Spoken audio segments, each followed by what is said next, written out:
margin. That's pretty good. A little bit of water in here.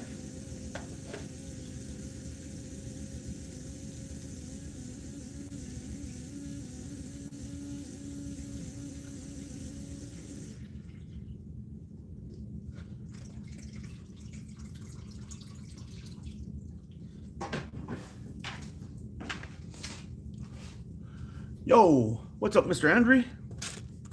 My man Andre is in the house. Yes, sir.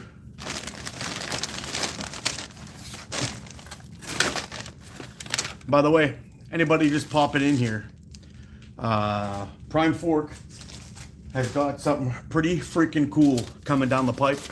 He's coming out with a wood line.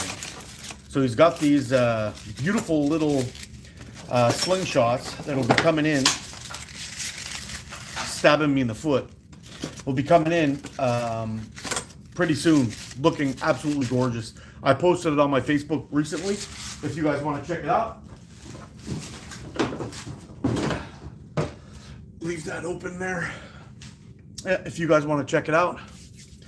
I was hoping to get out and do some shooting today, but I woke up to a little bit of freezing rain and wind, so there'll be absolutely none of that.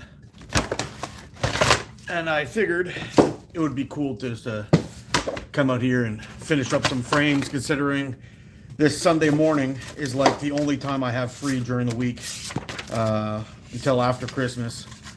Things have gotten just so fucking busy. It's just stupid. So anyway, we've got some stuff in. I want to talk to you guys about a little bit of something about the Avros. Yeah, and I guess that'll pretty much sum it up for the most part. I got a couple of, these guys here I've had sitting around for God knows how long. Hoping to get them finished up. I'm hoping to sand them down enough today to get them complete. I've got a couple of others that are kind of in progress. That those like half-natties that I make. This is like a plum wood. This one's kind of cool. I tried putting in a split core on this one to see how it would look. I think it might look pretty cool. We'll see how that goes. Got natural micarta on the outside of this one. It's a complete micarta build. Might be pretty interesting. Got this one, a little blue and white with some plum wood. And a red, white, and plum wood. I'm trying to get them all done, finished, and basically once my materials are finished, I'll probably be closing up shop for a while.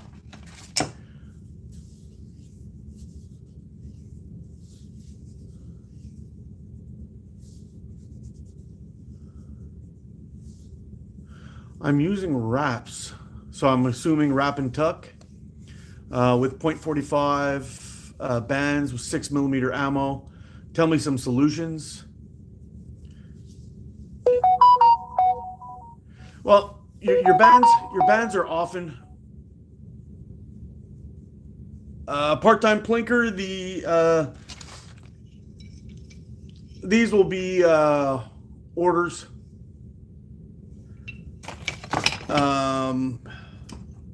These will be raffles, maybe orders too, depending. I'll see how I feel about them when they're all complete, if I'm happy with it or not, and then we'll go from there. One thing I would say, if you're shooting 1/4 inch steel, what's your taper you're using there, Hunter?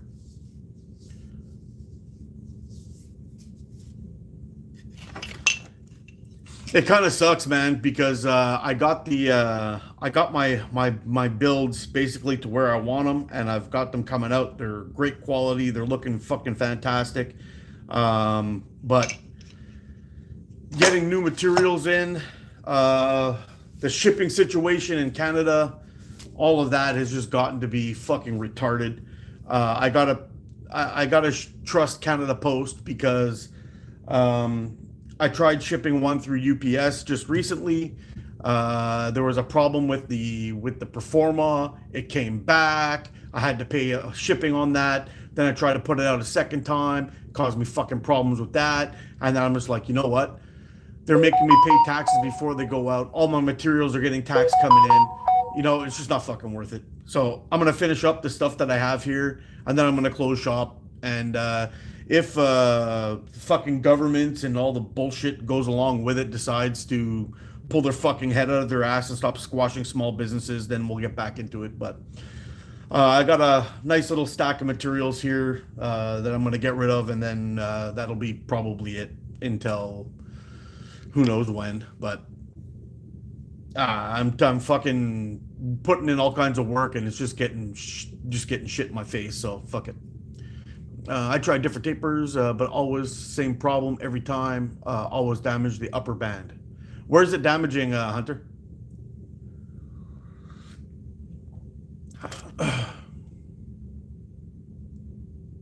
Yo, Jack Dawson. Jack Dawson's in the house. How you doing, Jack? And I finally had some time to finish this one up. Have a look at this. The finish on this one came out pretty damn good. I'm happy with it.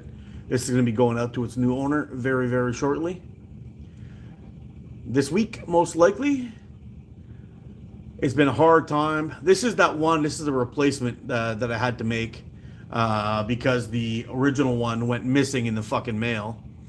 And I had to get new materials, and then I screwed it up, and then I got some new materials again. So this one's going to be heading out to its owner this week, and we'll see how it goes. But anyway, as for any other new builds, like I said, guys, I'm going to be going through the stock that I have here, and then that's it. We're pretty much done until some things change, because it's just too fucking expensive now for me.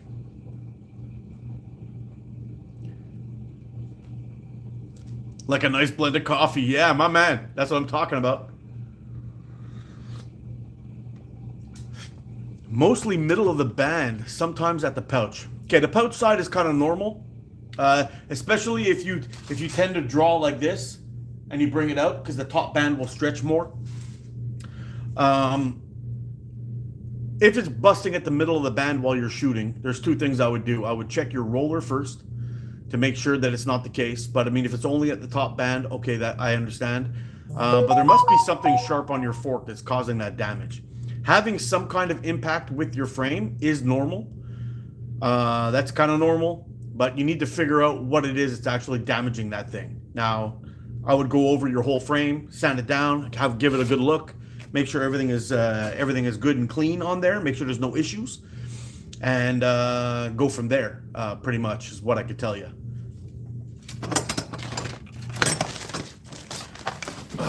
I ever show you my cold steel trail boss that I pimped?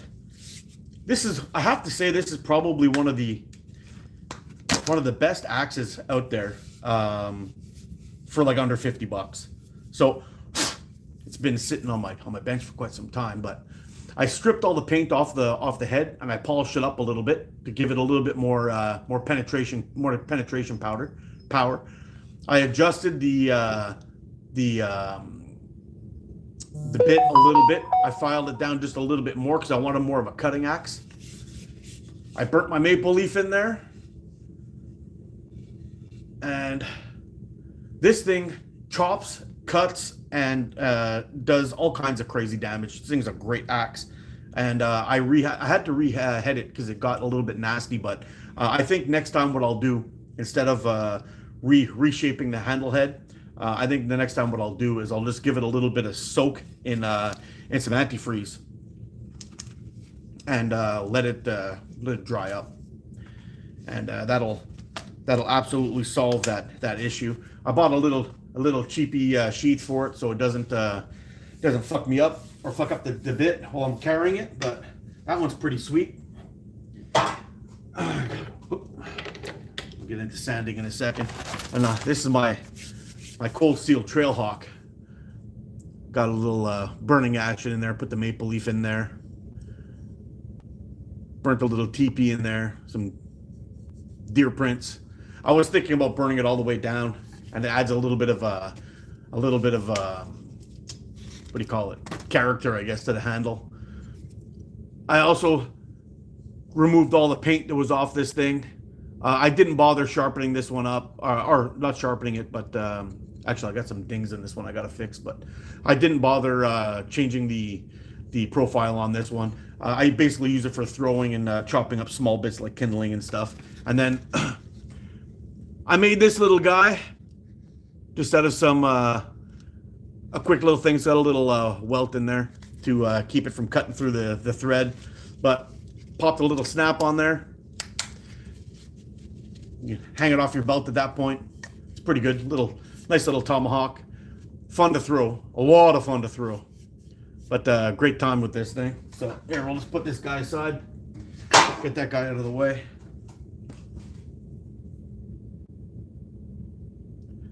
It's just scrolling through and saw that. That's really awesome. Oh, thanks, dude. Glad you like it. The pigeons are loose, Hoggy. Yeah, so imagine this. I ordered $100 worth of materials, which I have right here. Nope, that's not it. Where the fuck did it go? Oh, here it is. I ordered $100. No, that's not it either. Okay, maybe I don't know where I put my materials, but I ordered a bunch of materials from Maker's Material Supply. It basically cost me. Is this it here? Oh, that's more wood. It basically cost me about $100 of materials. I ended up paying an additional $80 in tax on that. So, gave that one up. I started ordering my materials from China. China's were coming in. China's nailing us with tariffs too. So, now I'm paying import charges on that as well. And when I'm shipping things out, I have to pay charges before I even fucking get to the post office, and they get me with fucking charges there too. So, you know what? You know, I've had a good time doing this. It's been a lot of fun, but we're gonna finish off. Like I was saying, guys, I'm gonna finish off all the materials that I have, and that'll be it. The ATO shop is closed at that point. So anyway, fucking sucks, man. I really enjoy doing this, but it's just not fucking worth it. I'd have to charge like $800 for my fucking Slingshot to make it worth it. Okay, maybe an exaggeration, but it would still be like, I'm not going to sell this shit for $400. I sell them for around $230 shipping included wherever it is in the world. That's what I do. My whole thing was to get these things into get this design into people's hands, but I can't fucking do it when I'm getting raped by taxes.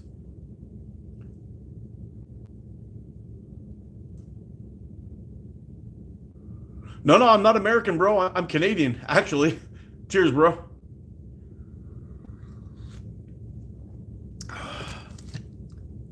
And I'm sure your weather out in Dubai is way the fuck better than ours, because it's freezing rain and well below zero up here, unfortunately.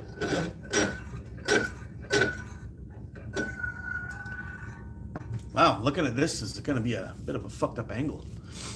Yo, what's up, Caitlin? How you doing?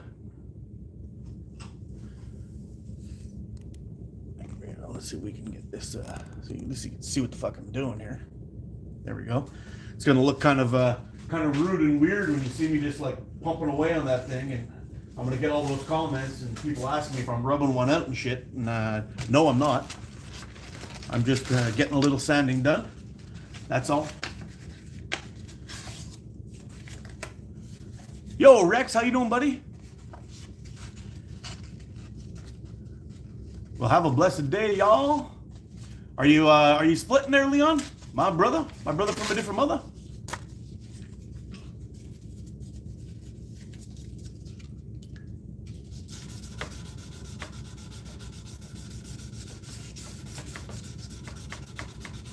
We're into the 1,000 grit now. I'm just trying to really smooth out that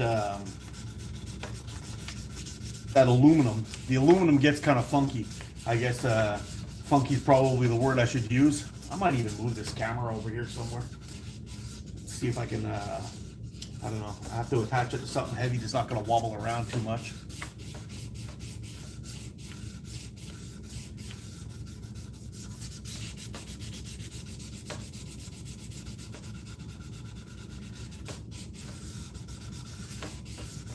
Yeah, once I get this thing looking pretty good, all the major removals done on this thing, I just gotta get them cleaned up, get it cleaned up enough to where it looks pretty nice. I want to be able to get that thing shined and polished and see how it goes. But I mean, I have, you know, it just sucks so bad because I've had a package I've been trying to send out for a little while now, and I've had it bounce back to me one time already, and I've had to pay shipping on it twice, and they fucking busted me for the taxes on it a second time, the fucking bastards. So I don't know what the fuck I'm gonna do, man. It just sucks because I was having a good time doing this, and you know, seeing my frame, seeing my work getting better, and having this stuff get into people's hands was freaking awesome. And last week I was supposed to have a vacation, and I was gonna try to bang out as many of these things as I can and basically just do like a fire sale, get them all done and call it good. But my coworker fell down and broke his wrist, and he's the guy that actually replaces me when I'm on vacation. And he was able to come into work, but he wasn't able to actually do his job and mine at the same time. So, well, half part of my job anyway. The other half of it would be handled by the maintenance managers, but just fucking shit all the way around. Yo, Sketchy, what's happening? Start making Canadian maple Averos. Oh fuck yeah, that would be pretty cool, eh? I should actually do that, but we'll see. Maybe I'll if that's the case, maybe I'll just go out and collect natties and just make natties until the all this shit's over with, and I'll just have to deal with the taxes from customs for the shipping and call it good. But I don't know. I made a pretty nice one for Jordan. Maybe I can adjust this here this way. Let's see if this will work. Ah, that'll be better. That'll definitely be better. There we go. Yeah, I made a pretty nice one for Jordan. An Avro basically carved out of a nice piece of beech, which was pretty cool.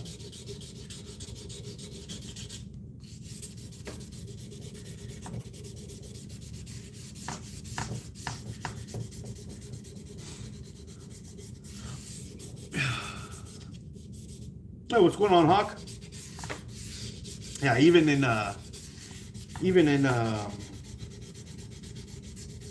what do you call it? Even with our hot sauce business too, it's like everything's kind of fucked, I guess you could say. You know, like we can't even go and sell in another province here without going to get other permits and legal bullshit and everything like that. And it's like, we've already done the safety course. We have the management, the highest level you can get for food handling. And yeah, it's just a giant clusterfuck. So the last 2 weekends on every Saturday, I've been in the kitchen for the last little bit. Let's see if I can move this forward a little bit so I'll be able to read it without coming forward. My old ass eyes.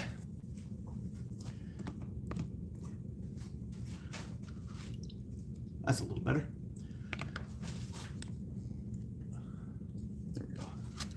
Yeah, so the last 2 weekends I've been in the kitchens making hot sauce, and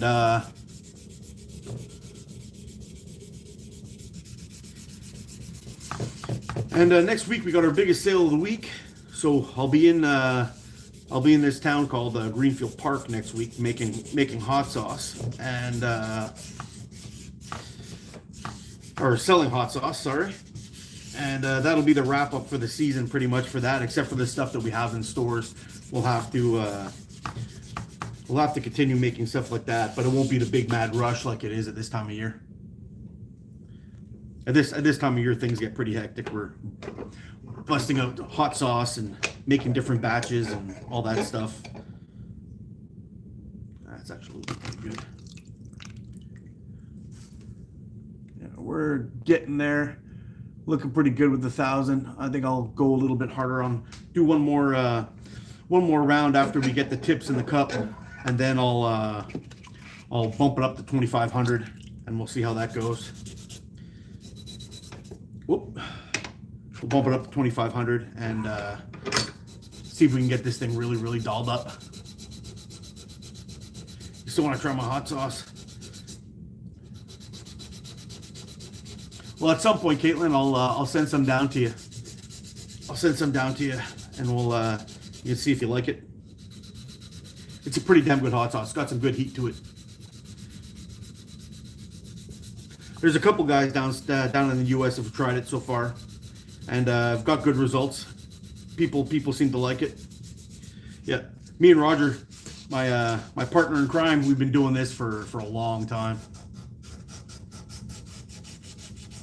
Oh yeah, Mrs. Hicks, how's Luna doing? I wanted to send you a message and find out about that, but I saw something shiny.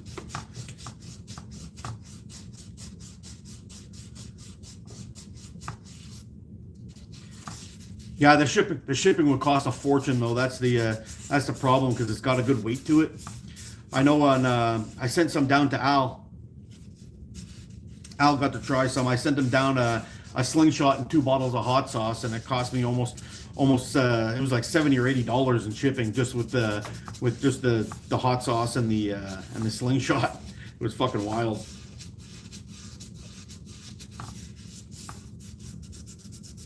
But I will say, I know I'm probably tooting my own horn, so you could take it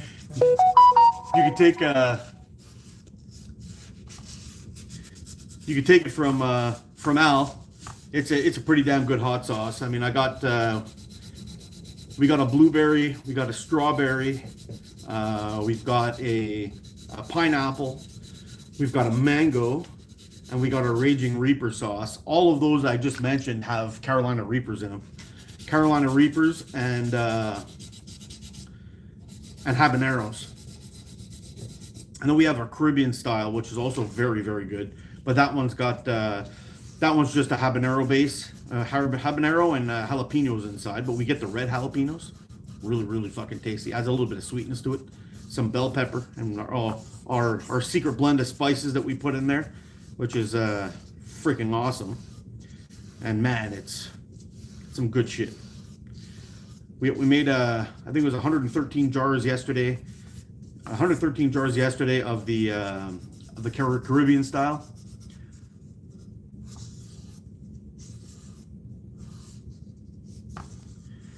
Maybe a group buy could be done.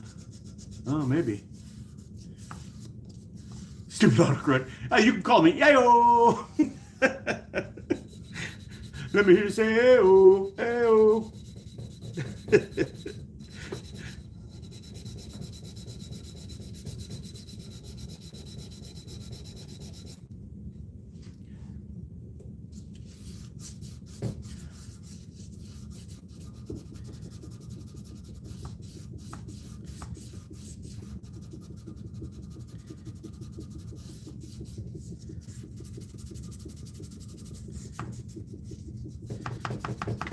Yeah, it'll be pretty nice. We'll see how it all goes. But anyway, I am going to be taking a vacation probably in January now.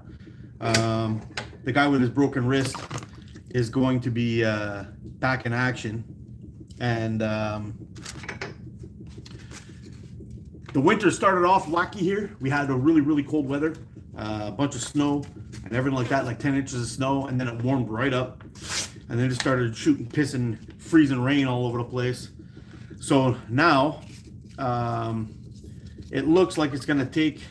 It looks like we're only gonna get on the ice. Like usually, every Christmas, I get on the ice at around the 26th or the 27th or 28th. I usually get on the ice and do a little bit of ice fishing. This year, it looks like it's gonna be probably January, mid-January before we're able to get out. It's going to stay relatively warm. If we get a couple of days where it's minus 15, minus 16 in a row, like 3 or 4 days, we should get to that point where we got about 4 inches of ice, and then I'll be comfortable bringing my fat ass out onto the ice. But anything below that is a big fat nope for me. But I know there's some monsters out there that need to be caught. I know there's some monsters out there.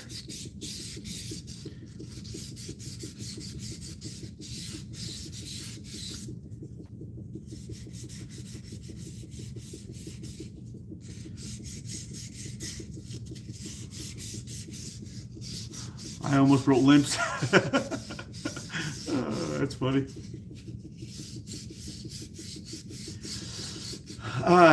How long will it be gimped up? I don't know. He's got about, I think it's 6 weeks he's in his cast. Yeah, should be 6 weeks or so. Fuck, that's good. Should be 6 weeks. And then he should be good to go. So it's already been about 2 weeks. So I got about another month to go. I am definitely due for a vacation though. I've been working freaking hard 6 days a week it's going to be for a month straight. So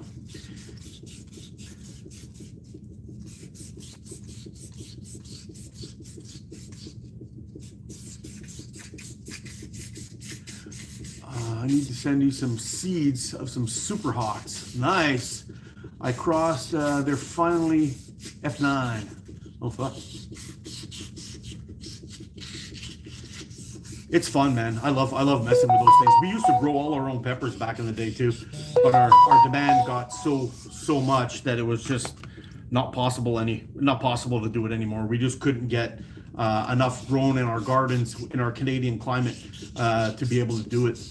So now we import them, and believe it or not, they come from like Iceland or some shit like that. But they're all like they're all grown indoors, and some of the best ones we've had. We bought some from Colombia. We bought some from Mexico. None of them came with the heat that the ones from like fucking Denmark or Iceland did, which is wild. Yo, what's up, Chad? So it was actually it's been actually pretty cool. We've been ordering them from this place called Canada Wide Fruits, and they're the guys that supply all the grocery stores locally. And man, Canadian hothouse, yeah. It's pretty cool. We got a couple of groups up here too. We have like the pepperheads, and we have the hothead, pepperheads, and what's the other group called? I can't remember what the other group's called, but I didn't really get into them all that much. I didn't really get into it all that much. We had a bunch of I guess a couple of competitors that were in there that we weren't really cool with. We had this place. It was like there was like a little market up near my house, and we tried to get in there to sell some hot sauce, and we had this guy, a local guy that actually has a pretty good established business doing it. He had his own website, and you could buy his stuff, and his sauces were pretty good.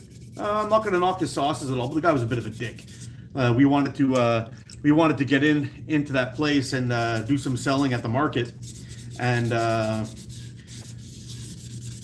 because there was it was like a big flea market, I guess you could say, but because we were a hot sauce company as well, although that our sauces were completely different, the guy refused to allow us to go and sell stuff there, and because he was friends with the people that ran the market, they were like, nope. And that would have probably been the little push that we needed to actually go full time on that. So anyway, it became a bit of a shit show, and this guy was in all these groups, and we were just there. Everyone's like, "Oh, guys, you gotta come! It's gonna be so fun, man! You guys are awesome!" Everyone in our little hot sauce community loves us. I mean, there's a lot of people that do these bazaars, and they're always asking us to go and do them, just because we bring so many people. So many people show up, and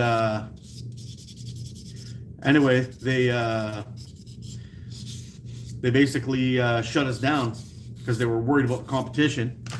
And like Roger and I were always saying, is like we couldn't care less of anybody who makes a hot sauce. And a lot of people think that we're in competition with people, but we're not, because we're so confident in our recipes that we think anybody that really tries them is going to love them. And you know what? If you're not confident in your recipes, or you think that your stuff is actually not as good as somebody else's, it's kind of weird that you would that you would be worried about them selling their stuff at your place, you know? Like, I don't know. Seems kind of weird. Is there such thing as the Peruvian Insanity Pepper? I don't know. I don't know. There's lots of weird names out there, Hoggy, for all these peppers that are out there, and a lot of them, like you've got the. There's a lot of these peppers that are out there that will go under the term ghost pepper, but you got like you got the what the fuck they call it in the islands now? I can't even remember what they call it.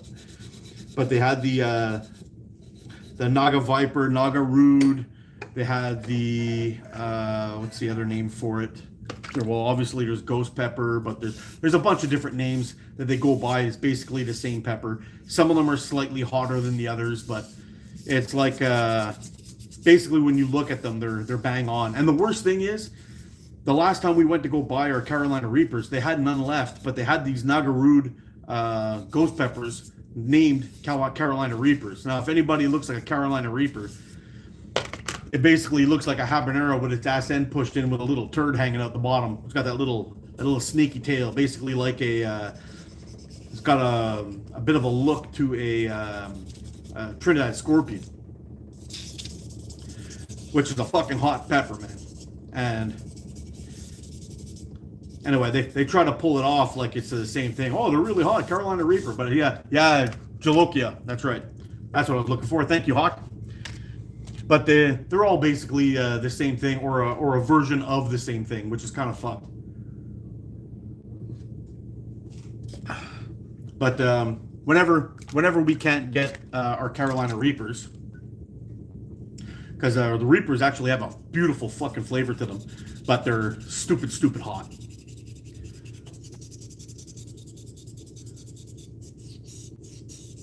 Yeah, just 7-pot primo. Yeah, 100%.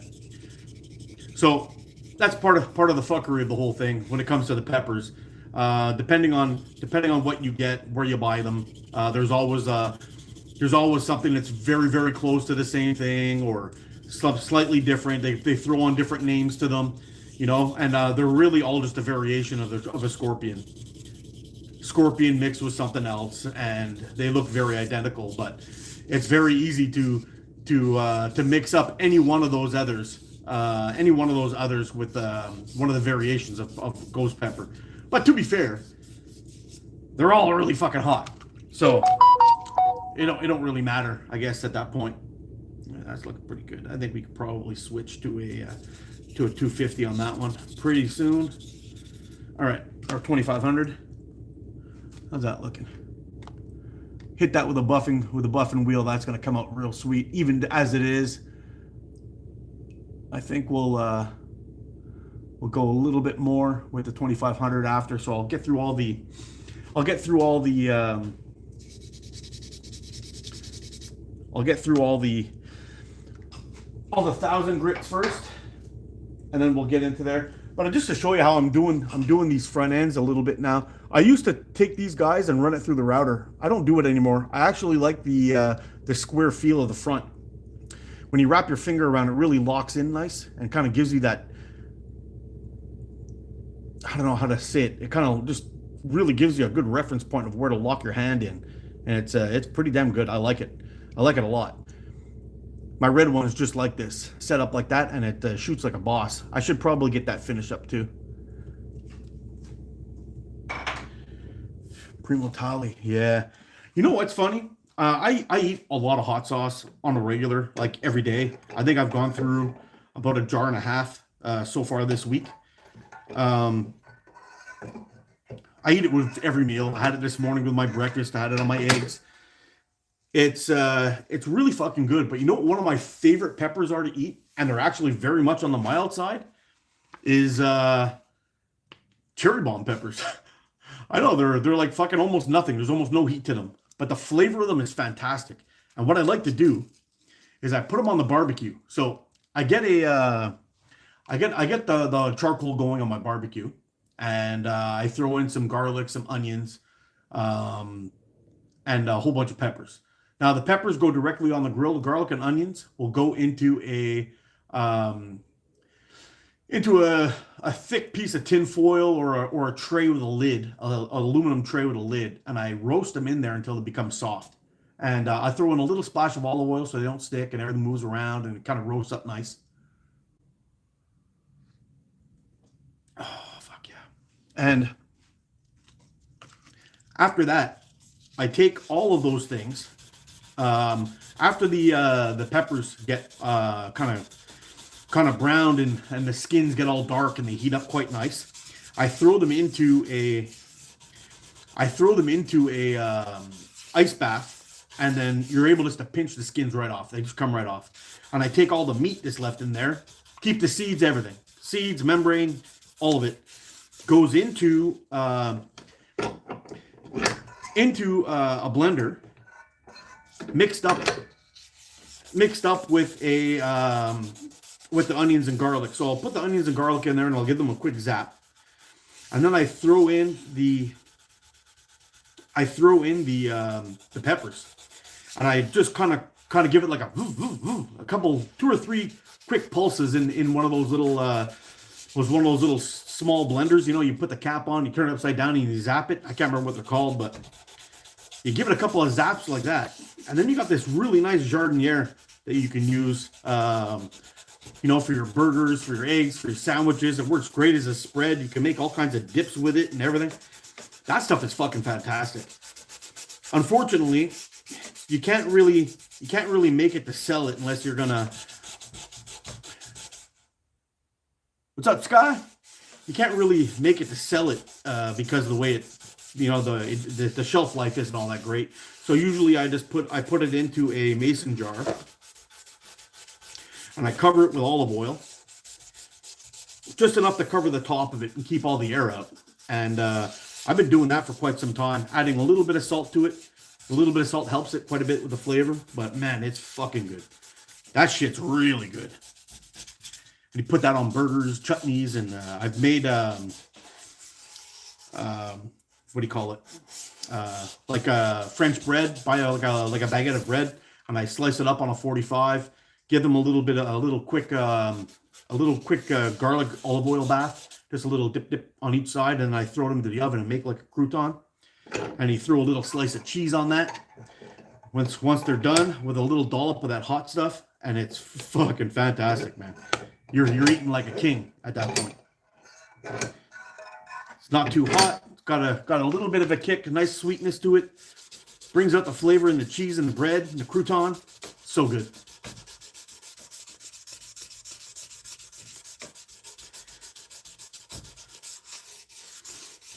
But the cherry bombs are really, really low on the Scovilles.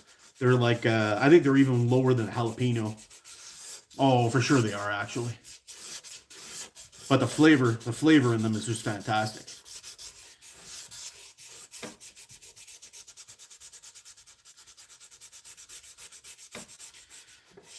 Kind of sucks, you know. I've been working on these last few frames for fucking so long now, and I haven't had any time left to do anything.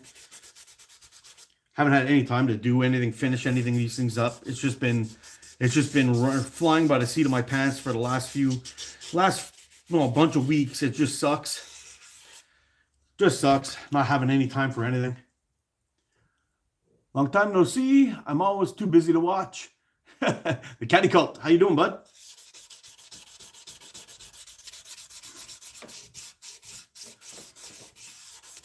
Yeah, it's been a pretty wacky year, but I got something to look forward to, which is kind of nice. Me and Roger, the guy that I make the hot sauce with, we're planning a little trip in July. We're gonna go do a canoe camping trip. That's gonna be completely funded by our hot sauce proceeds in the wilderness for 4 or 5 days, and it's gonna be absolutely freaking awesome. I can't wait. I gotta wait till just after Christmas, and then we're gonna start planning that once all that shit's done. It's gonna be sweet. That's looking pretty good. Yeah, look at that. The orange and black's gonna be pretty badass. How do you guys like the aluminum pins? I'm kind of liking them. I'm liking them. That's gonna be pretty cool.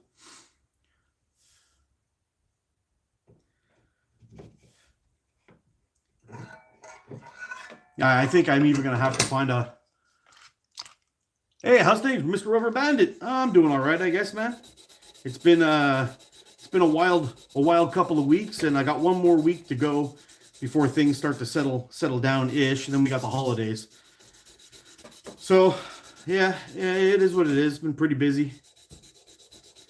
Yeah, I was just letting people know that I'm just finishing up some of the frames that I've been working on for the last little bit. I mean, I've got this guy that we're sanding up, cleaning up, and I've got the one that I'm working on now. I've got this white one, and I've got a couple more of these half natties. I'll show you what one looks like finished. This one's kind of cool. I was messing around with it. I threw in a split core on this one. All micarta. This one's completely micarta. This one's gonna be plum wood, micarta, and G10. This one is micarta G10 and wood. And this one is wood, red and white, micarta G10. And when these ones are finished, they kind of look like this one. This one's a walnut.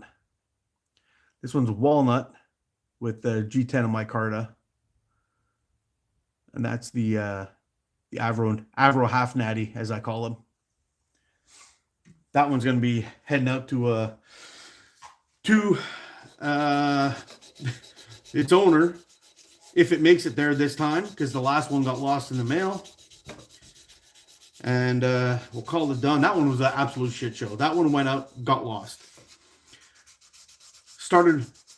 We waited a while. I tried to get everything going on, but then fucking Canada Post went on strike. Started making another one with the other stuff I had a little mishap with the drill, fucking blew up the part, was no good.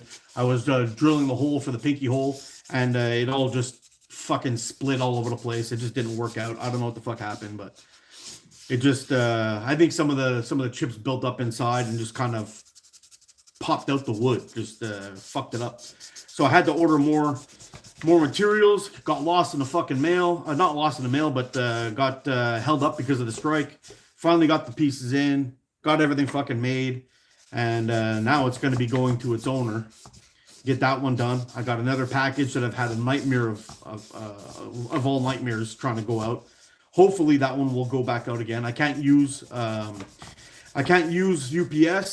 I don't know. UPS is causing me fucking problems with their paperwork and shit. They want me to fill out some performas, and they're asking me for HS codes and all kinds of stupid shit. So anyway, I'm gonna try it again with Canada Post, and hopefully when it gets to the UK, Royal Mail doesn't fucking conveniently lose it like they did the last one.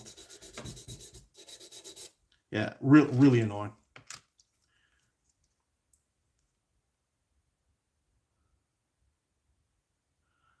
Sir, can you make a fork of the head acrylic?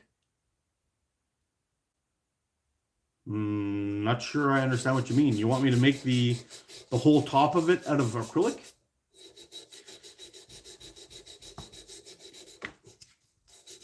That actually might be cool. A little wrap and tuck Avro all see-through. That would be kind of neat. I wonder if I can get like a 1/2 inch acrylic and do that with it. Probably costs a lot of money though.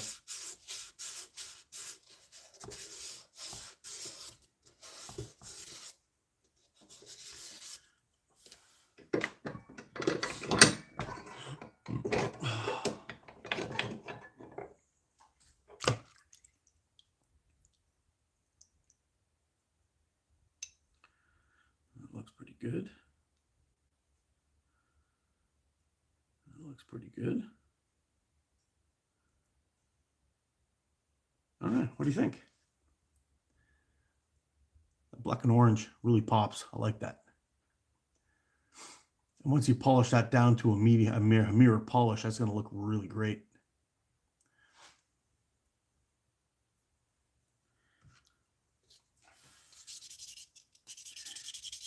Yeah, so anyway, I really don't know what I'm gonna do in all this.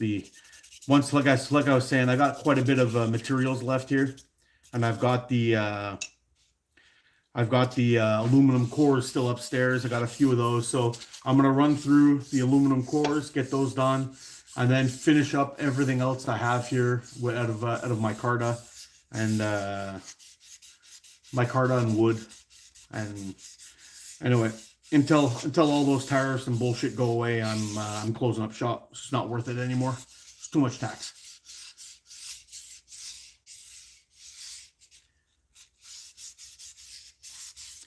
Yeah, these are the same ones that I was working on last time. They've just been sitting here on my bench, and I haven't had any shop time at all. I've done most of my work trying to replace that one that got lost in the mail, and I'm hearing that the Canada Post is supposed to be going on strike again in December. They're fucking assholes. I hope all those fucking clowns lose their jobs and they fucking eat shit. I hope so. I'm done with them. I don't give a fuck what their fucking issues are. They think putting pressure on the government. The government doesn't give a fuck about Canadians at all. They just give a fuck about making money. And let me tell you, when Canada Post is losing a fucking $1 billion a year, just like every other government thing that we have up here, the government does not give a shit. So they're just going to shut down the thing, screw over all the small businesses around, and then keep people out of... How was my Thanksgiving? Oh, my Thanksgiving was back in October, man. We're October people up here. I guess our harvest season is a little bit earlier than down in the States. So, yeah. But we had a good Thanksgiving. I hope all you guys down in the U.S. had a great Thanksgiving, man. I know you guys take that shit very seriously. So do we. It's a very big family time. But I know it's huge up there or down there for you guys.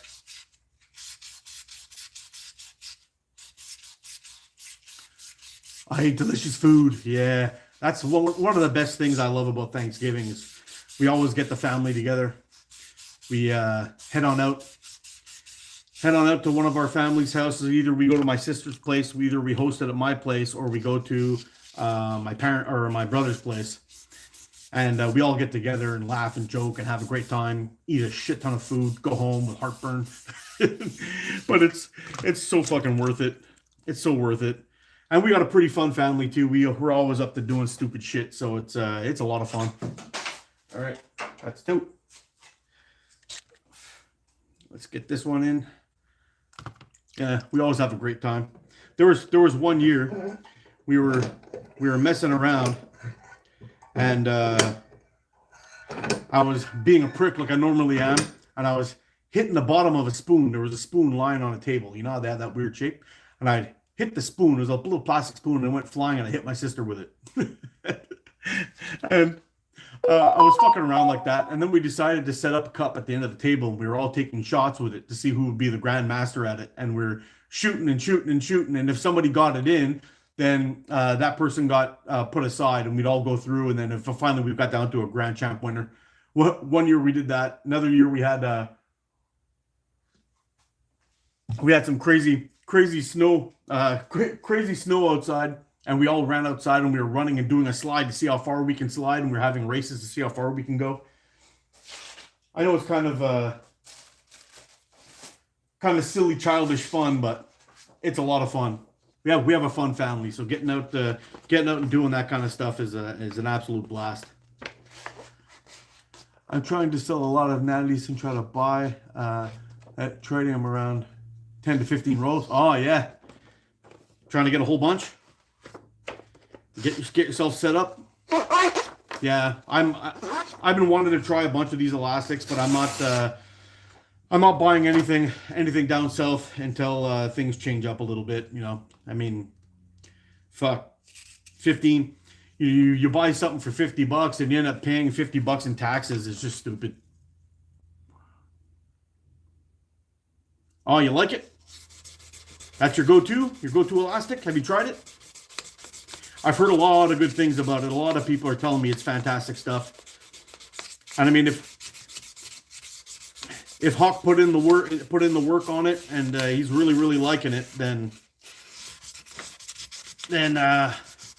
you have to kind of guarantee that it's going to be some good shit.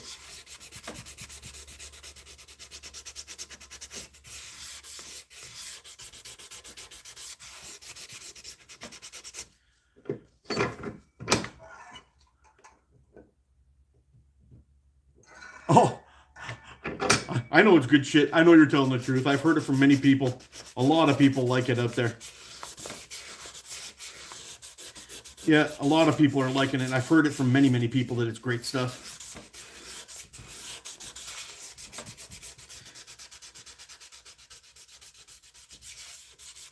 Yeah, for now I'm just using up all my other elastic, because you know when you buy rolls of elastic,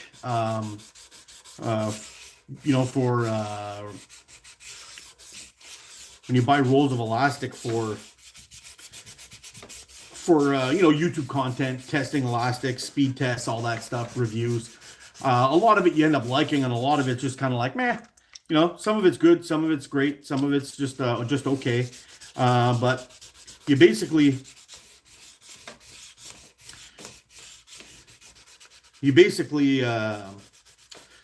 you know, you have your favorites that you like for whatever reason. You know, sometimes it's the, you know, it's the draw, sometimes it's the speed. You know, there's always something about an elastic that you're going to like. But when you've tested so many elastics like I do, you always wind up having a couple of rolls lying around. You always have a couple of rolls lying around, and that you're not really shooting that often. You like it. You haven't thrown it away, and I've done that a couple of times. But, you know, once you have a good setup of elastic and you want to get out and have some fun, do some shooting, you a lot of it winds up just sitting in a drawer, and then you go back to the one that you like shooting the most. Like for me, it was Omega Slings Olympus Green .45. I freaking love that elastic. It's a great all-around elastic for me. And man, I just mix up my tapers from time to time, but the last couple of times buying elastic, anything coming out of the US, I end up paying, you know, I pay exchange, I pay shipping, I pay the taxes for my own country, then I pay taxes for tariffs, and I was just like, okay, enough of this, man. You know, you buy something for 16 bucks and it ends up costing you 60 bucks. So I'm like, fucking enough of this. Enough of this. I'm not going to get taken advantage of anymore. So this is why I'm going to go through the stock that I have left and my materials for slingshots. When that's done, I'm done. And basically, we'll keep on, we'll keep our eyes to the ground and our ears to the floor type thing, and just wait and see what happens. And if that shit opens up again and I stop getting raped on taxes and everything I'm trying to fucking do, I'll get back onto the horse. But until then, what I have here will be the end of it. And hopefully, I mean, if I'm not shooting Omega Slings right now out of the elastics that I've tried, I'll be shooting Sniper Sling Yellow, or I'll be shooting Precise Cyan. Will be basically the three that I'm going with. And right now, for a while we were getting nailed with tariffs too on the fucking sniper, on the stuff from China too. So I don't know, or they got me for import charges anyway. I don't even know if it was tariffs or not. They don't really tell you the whole breakdown. So you've been made way more accurate, eh? That's the big thing, man. When you find a good elastic, man, fucking stick with it. It's not so bad to test out other brands when you're out there from time to time to see what else is out there that may be even better. But you'll usually know almost right away if you've got something better, or not better, but that suits your shooting style more within the first band set or two. And that's the cool thing. So if you got something that's working for you, don't fuck with it. That's what I always say.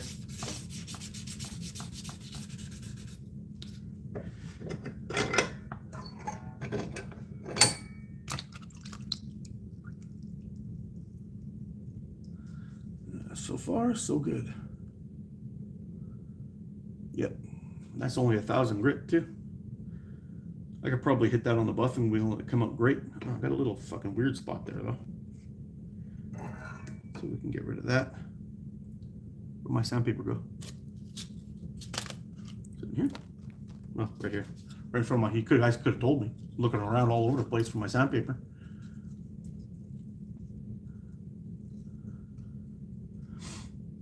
I'm liking the mystery Temu slightly green stuff at the moment. Really? You know what? I never even checked on Temu for Slingshot stuff. I was buying a lot of my carbon fiber from there though, and I've had some pretty nice carbon fiber come in from there for a reasonable price. Over here, it's fucking expensive. You'd think the shit's made out of gold.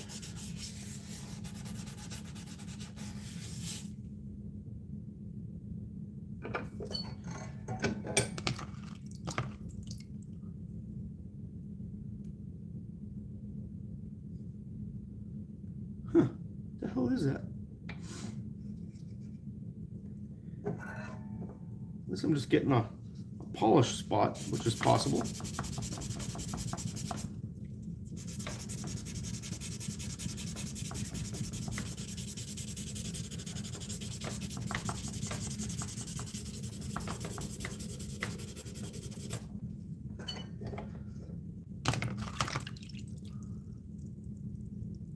Oh yeah, just a little bit of a more of a polished spot.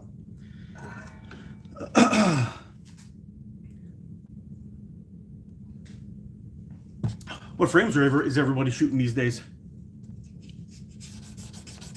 I've been basically shooting my Avro and my Hooligan from Prime Fork. I don't know if you guys, I should have brought it down here, man. That thing's so pretty. It's that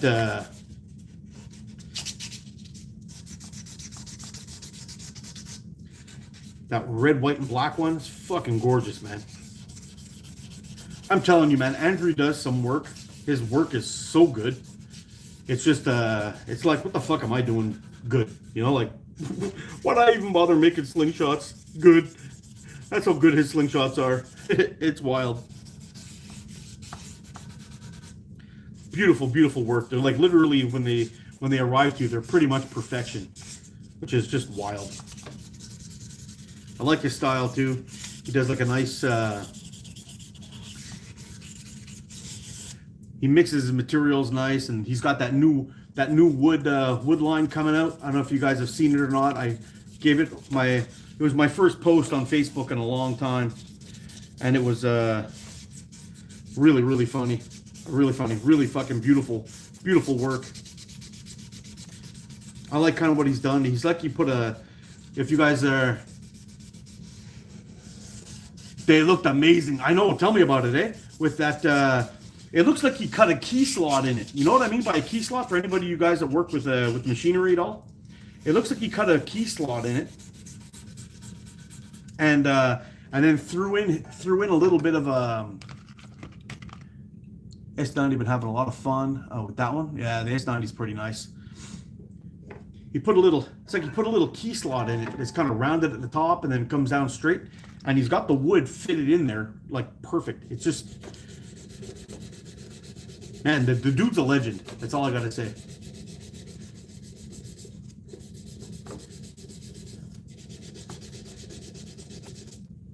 Yeah, I ended up giving my S90 away. I was a fan more of the original Titan Hunter, the medium Titan Hunter, which is also a 90mm frame. But instead of having those kind of pointed off fork tips at the top, it was more like a squared off fork tip. So instead of it going like this at the fork tip, it goes like this and then it cuts in. So I actually prefer that, having that 90 degree on the fork tip, than I do having the kind of, I don't know what you call it, having more of a degree on that thing. I prefer the 90.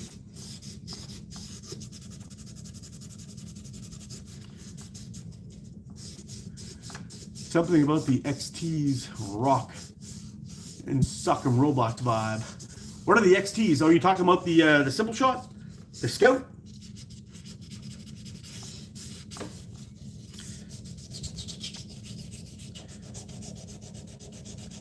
I know Hoggy's all about that.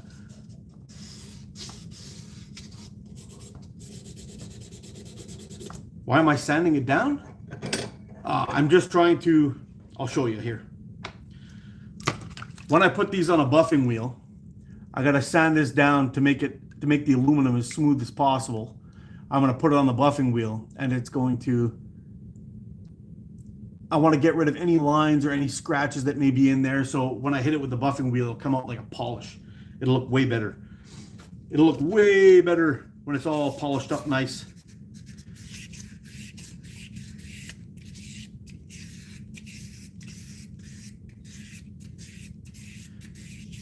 I don't know which one would fit my hand better.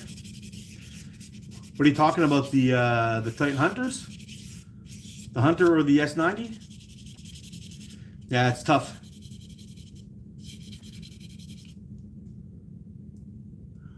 Would scratches potentially cut the bands? Well, I guess it depends on how deep the scratches are.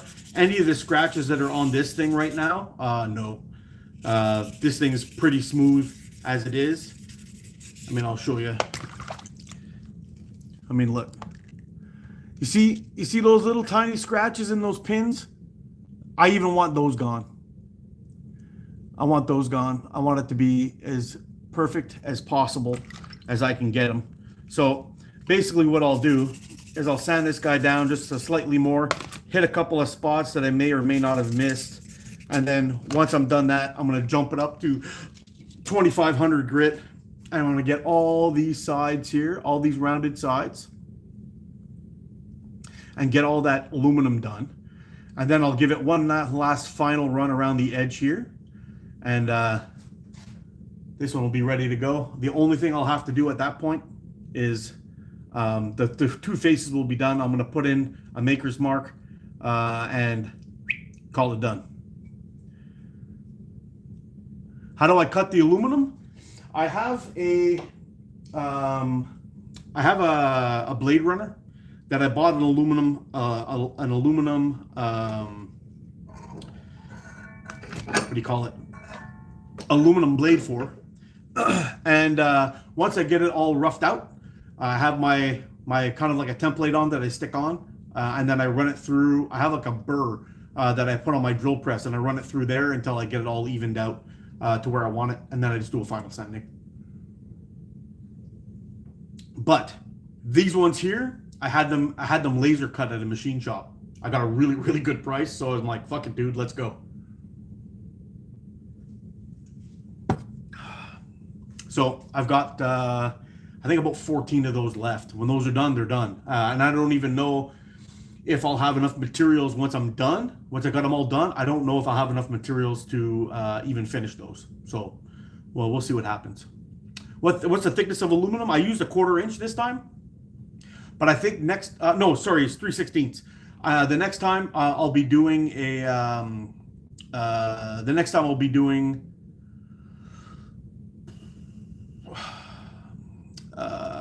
1/16. I'll be doing 1/16 next time with all the holes and pins and everything like that. And I'm going to be doing a bunch of double cores if that ever happens.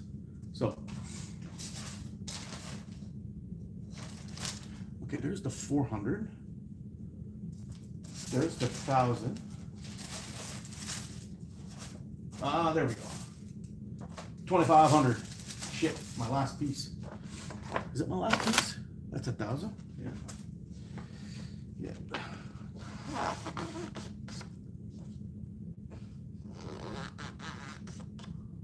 Send me a core when you send me the aggro and base. Yeah, okay, no problem, Leon.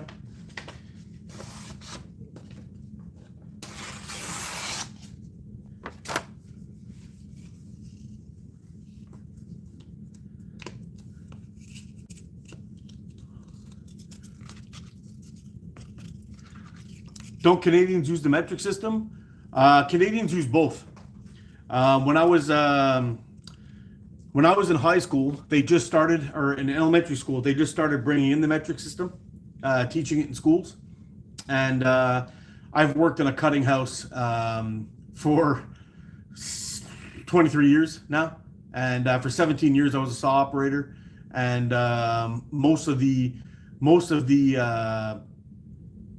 almost all the measurements we used were in your fake math system, your imperial system. Yeah, doing the inches and fractions and all that shit. Yeah, so I've gotten pretty good at knowing both, and you know what? It's actually pretty good.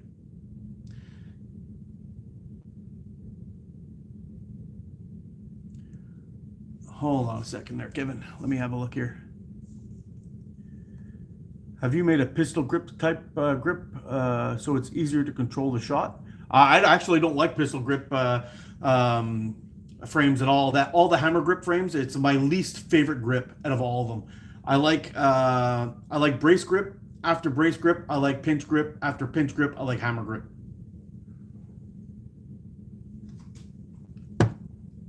Fake math.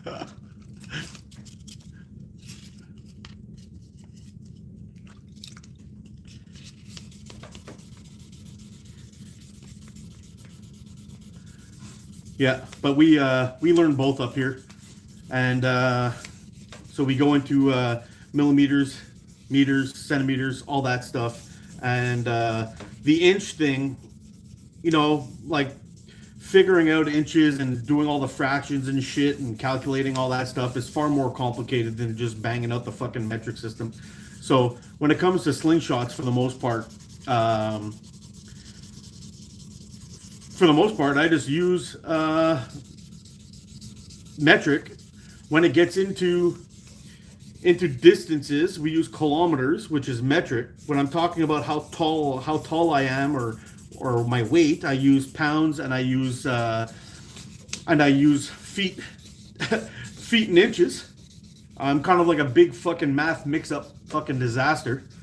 But yeah, and it kind of sucks because when you get into apps, they're always asking, do you prefer metric system or this system? And I'm kind of like, fuck, can I get a hybrid of both, please? Because, you know, if you really want to talk about some crazy shit, look what they do in the UK. They've got the metric system, and then they got stones and all kinds of stuff. Like describe me a stone. Isn't a stone kind of like 14.75 pounds or some shit like that? Like if you're already using a metric system, just bang on with the kilos. Like, what the fuck, man? Why the fuck do you use stone? I don't get it. That's some old ass traditional shit, you know? If that's the case, I could pick up a stone off the ground and be like, hey, I weigh that's 12 pounds or something. Yeah, it's just some wacky shit. You know, some wacky shit. I'm like 21 stone or 15 stone or whatever that math work winds up to be. Like, choose one, 100%. Alpine Forge, happy birthday, bro.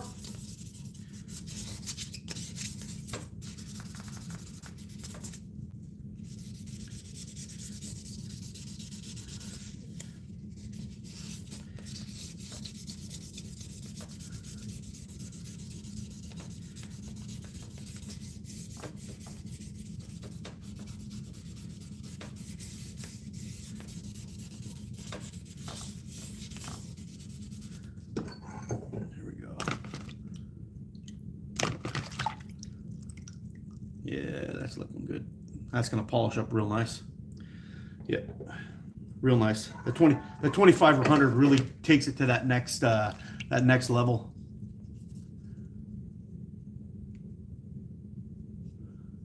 Couillon? I don't even know it. I've never even heard that before.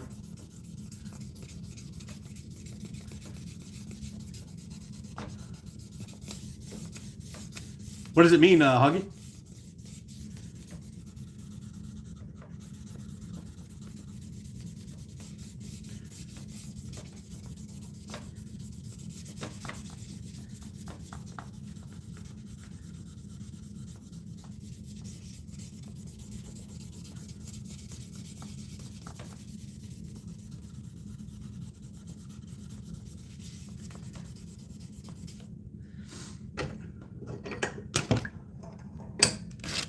Can I describe what Poutine is? Yes, I can.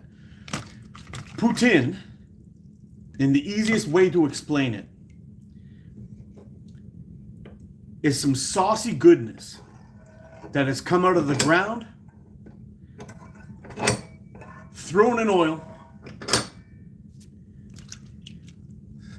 milked from a cow,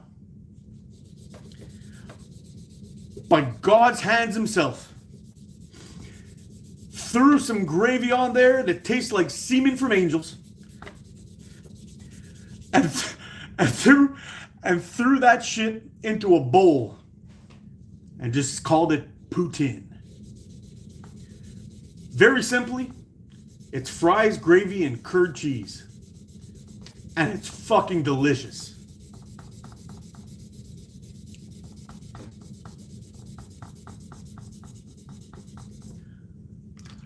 I refuse to try Poutine soggy fries. Not if it's done right, my friend. Not if it's done right.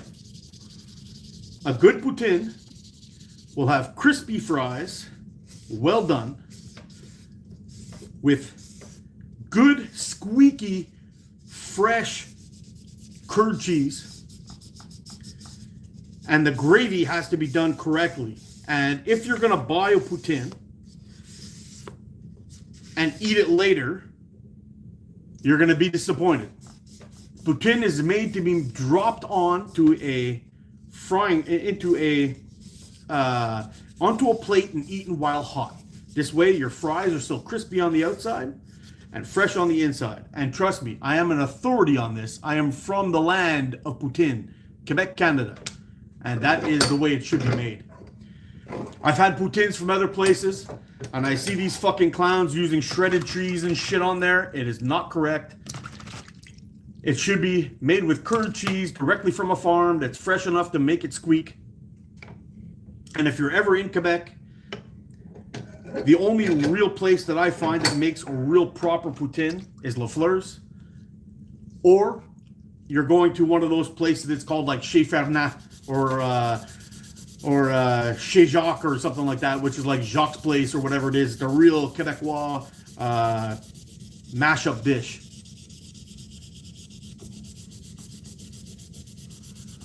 I never tried that tater, cheese, and gravy fish, but would like to. Oh, it's good, Hoggy. It's real good. Do I speak French? Yeah, I speak French a little bit. Mostly my work lingo. I talk to all my mechanics. Most of my mechanics are French, or French speaking anyway. And I have to communicate to them in French. A lot of the people I work with are French, solely French. I'm like the resident squarehead, as they like to call us up here, the English speakers. Yeah. I vote you stop sanding and make us all some poutine to try. I bet. But if any of you guys are ever in the Montreal area, like for me, I go batshit crazy when I go to these places that claim to have like the best fries. We have this place called New York Fries up here. And everybody was telling us that, wait till you go to New York Fries, they got the best fries ever, blah, blah, blah, blah, blah. They're like fucking McCain fries, fried in oil, and that's that. Oh yeah, but we double and triple fry them and blah, blah, blah. Bullshit. When you come to Quebec and you go into one of these restaurants, in these traditional chip places that we have up here, you got a guy grabbing whole potatoes, throwing them into this fucking thing and just smashing them down. And then they fry them in oil with a little magic inside of that oil. And these fries come out and they're so fucking good. They're so fucking good. And a lot of these places you'll go to, like we have another place up here called La Belle Province. And La Belle Province, depending on which one you go to, will have good fries. But for the most of the time, these guys pull the fries out too early, and they become that mushy shit that somebody else mentioned in this chat a little bit earlier. But when you go to a proper place and they actually know what they're doing, they make sure that they fry those fries so you got a good crisp on the outside and they're nice and soft on the inside, made out of real fucking potatoes, not that mashed up shit that comes through a gun and tossed into a bag. They take these potatoes straight out of a fucking bag or a big barrel like they have, and they just toss those right into the machine, chop them all up, throw them into a vat, and you're in business, and it's magical.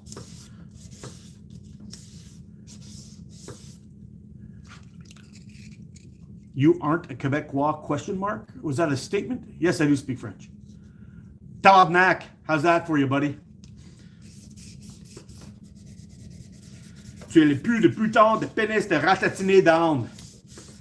I just called you the pussy tip of a shriveled up donkey's dick. How about that? You like that one?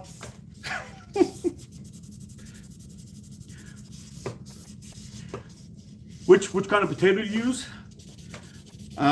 Me personally, I'm a russet guy. Those are the only ones that really stand up to a good fry and get the softness on the inside. And when you get that done, and do that. But what other restaurants use, I don't know. But I'm a russet guy, and if you could find a place that actually still does it in tallow, it's even better. The fries are even better. I know back in the day they used to use tallow at LaFleur's, but I don't know if they're still using that or not. I know McDonald's used to too back in the day. And now they're using vegetable oil on everything to make sure that the vegans and vegetarians can be happy.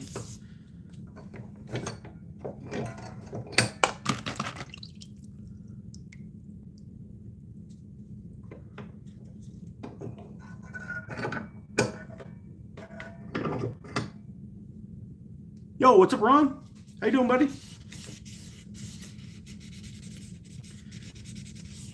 I know one time I went down to Maine, and I was in Maine for vacation, and we were staying at York Beach for a while, and then we spent about 3 or 4 days there, and it was a cool spot. I really liked it, and then we ended up going to Old Orchard Beach after, which I didn't like that much. It was like going to Quebec. Everybody that was there was from Quebec, and we ended up going down. They have this big pier that's down there, and we walked up to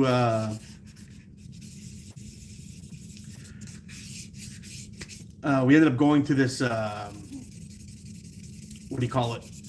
I guess it's like a pier little restaurant, and I'm not really much of a seafood eater, especially at that time. So I ended up ordering a Poutine, and when the guy handed me the Poutine, I almost shit myself. It was like these McDonald's fries with this gravy that was practically see-through. It should be a real thick dark gravy that's on there, like a brown gravy. But when I got there, there was this really liquidy gravy that just kind of sunk right to the bottom of the container, and the cheese that they put on there was like shredded mozzarella. I was like, what in the fuck is this? This is not the same at all.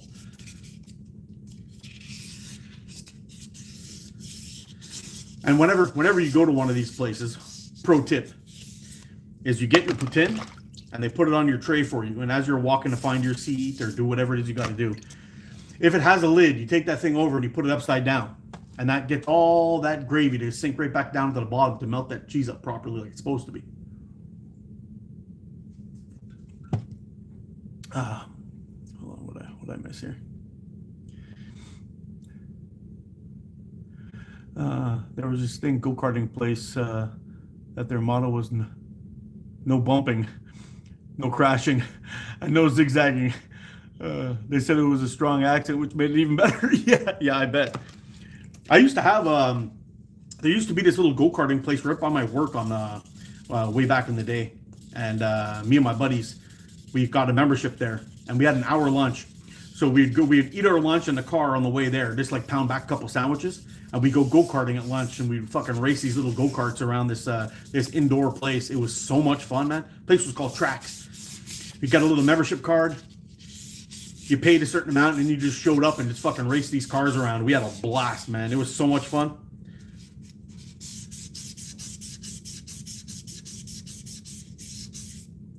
No bumping.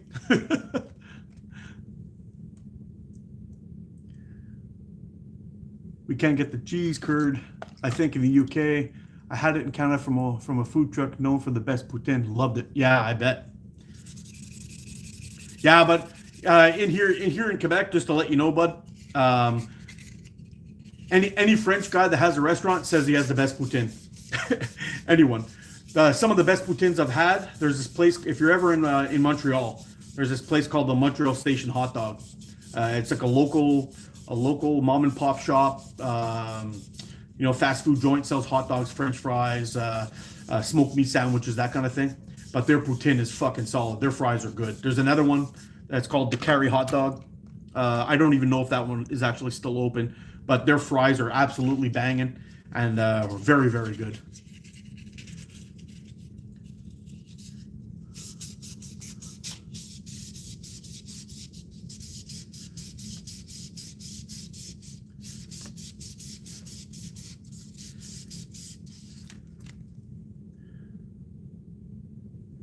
And I haven't received mine. They probably lost it in the mail.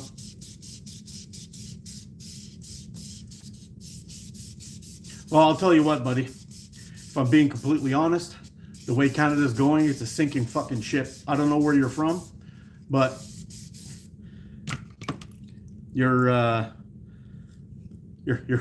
you might be better off, because in a couple of years from now, this place is going to be fucking toast if it keeps on going the way it is.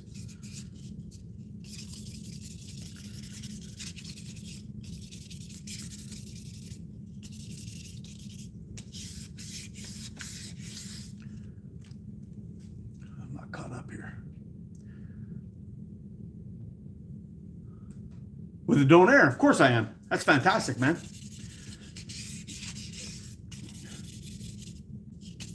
I actually have a pretty good recipe for Donair that you can make at home, just using ground beef. Sometimes I mix ground beef and lamb, but you just put the spices, the meat, everything in there, and you fry it up, and not fry it up, excuse me. You put it on a piece of parchment paper, and you roll it out nice and flat.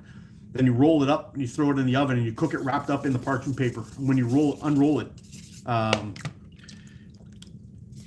it comes out just like Donair meat. And then you can just chop it up. And then what I do is I throw it under the broiler. Can I bring skates on a plane? I'm sure you could. Just throw them into your bag. I would imagine they wouldn't let you on the plane if you were wearing them. But yeah. Might pull up to Canada in December. Nice.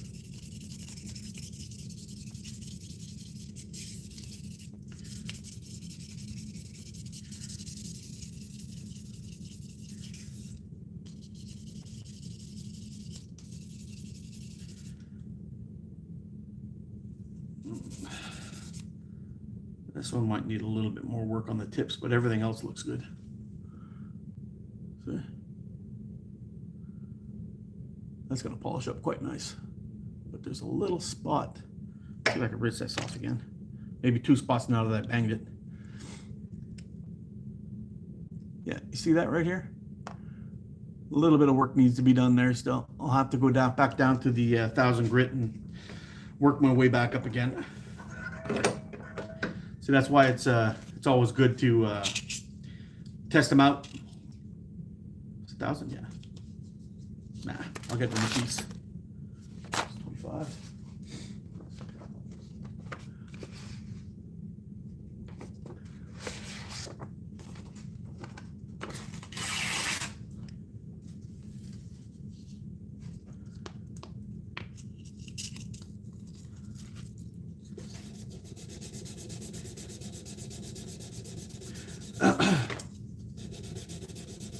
Yeah, I'm thinking if I get enough time to if I get enough time or enough patience to make a few more of these, I think the next ones I'm gonna have is gonna be the aluminum core, but I'm gonna put a liner on the inside, like a thin liner or a medium-sized liner, but I'm gonna put micarta on the outside. I really like the look of micarta. It's kind of nice. Nice looking material, and I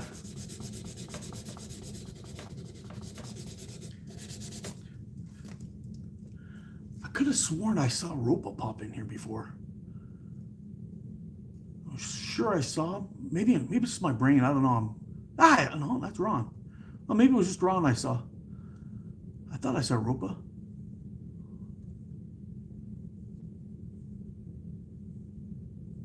Oh, I guess not. Just me going crazy. Slowly but surely. I knew it was going to happen someday. Fucking Trailer Park Boys. It's not far off. It's not far off.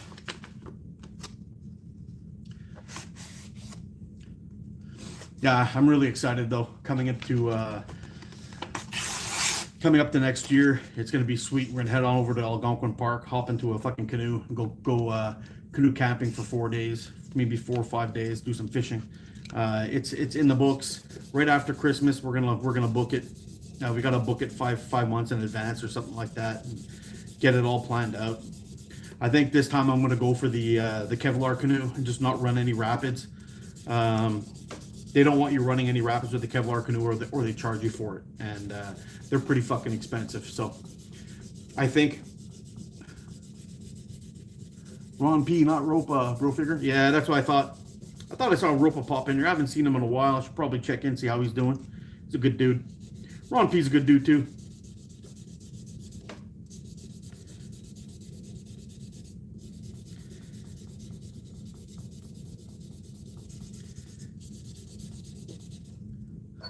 All right, let's have a look and see how that turned out. Yep, problem solved. There we go. Is it? Yep.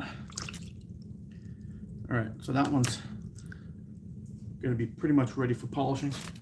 Now what we will do is just get these edges one last time. Make sure they're looking good.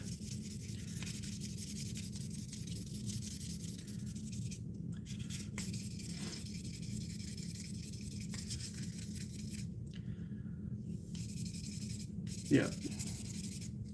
Make sure these guys are looking good. Now I know I promised 2 other slingshots, 2 other guys that I gotta get done. A couple of buddies of mine has been kind of sitting on the shelf for a while now. I wanted to make sure that I was able to make something actually nice enough to sell these, not to sell, to give these guys. It's a gift actually for 2 of my buddies,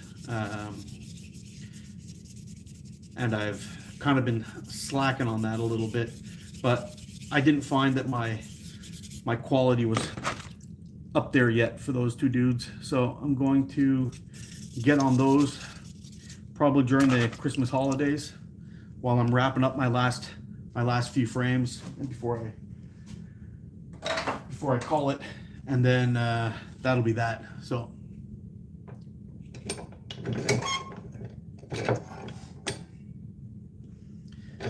I'm hoping that all this fucking pissing match between all the countries is going to solve itself soon, because it just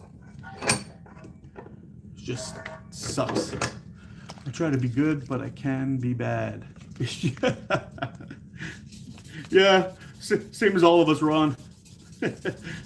I try my best, but I can't always win, you know.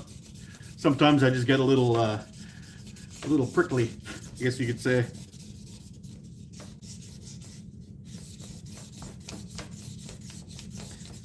Kind of liking this black and orange one too. This is going to look pretty badass, I think. I like those silver pins. They look pretty fucking badass. They're actually, I was going to buy aluminum pins, but I ended up getting stainless. But either way, once everything's all polished, it'll look the same. And it locks everything together quite nicely. Very, very firm. There won't be any kind of movement at all with this shit. That's for damn sure.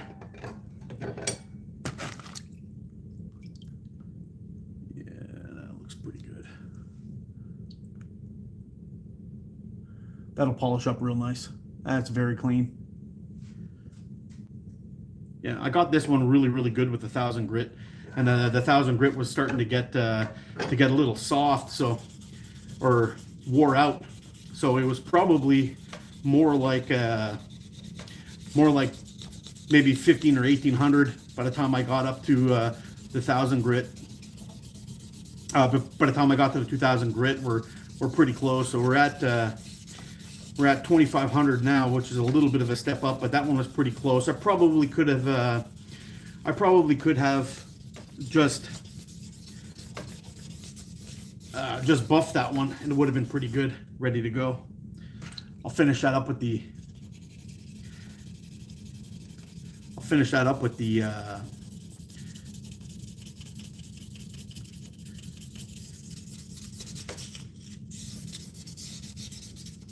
maker's mark, and then we'll be pretty much good to go. I'm actually having problems with my maker's mark too. I can't even get any of those now. They're fucking out of stock. There's none to be had. I don't know when they're getting more. Some guy from Pakistan offered to sell me one. It was like 2.5 inches for fucking $30 American, plus $30 shipping. So $100 for like fucking like a 3-inch piece of fucking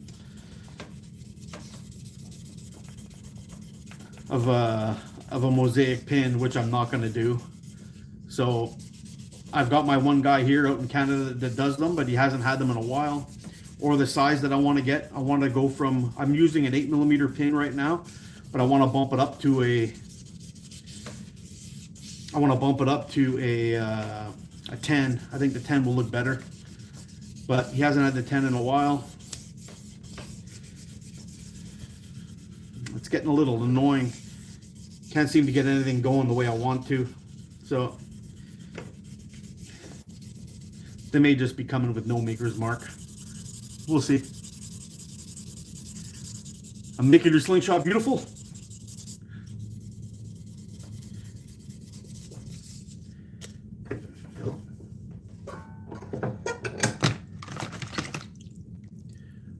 Trying to.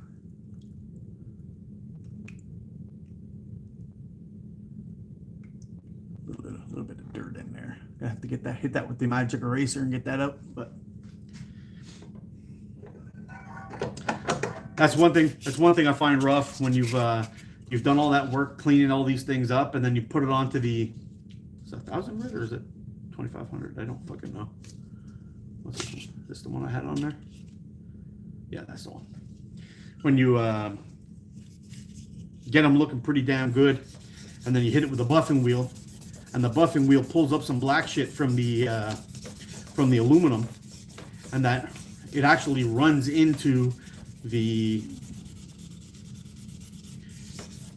G10, the lighter colored G10 sometimes, and it's hard to get that shit out. So what I started doing was hitting it with some dish soap and rubbing it down with a magic eraser, and the magic eraser actually pulls that stuff out pretty good. I was kind of shocked. Mr. Clean for the win. Woo.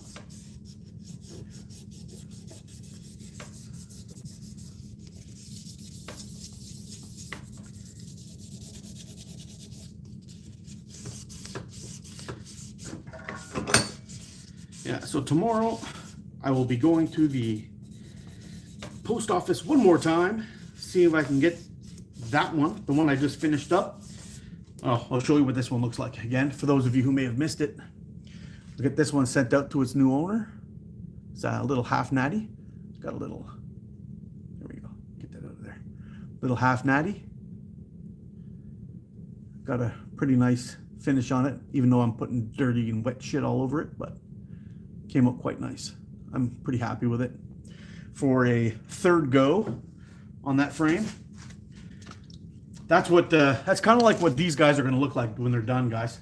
When I get the holes drilled in them, and when I get the holes drilled in them and everything is done, that's kind of what these guys are going to end up looking like. Although these ones have different woods. I got a bunch of different woods here too, so if I'm lucky enough, and I have, oh, that's not the right one. That's 1,000 grit. If I'm lucky enough to have enough materials, I'll probably just make all of these guys up until I'm just about out, and then call it good. I got quite a bit of micarta left over, but I am really just about out of G10. I did get an order of G10 in. I just don't know where I put it, but I didn't really get all that much stuff. It was just a couple of pieces, and they charged me a fortune for it. So.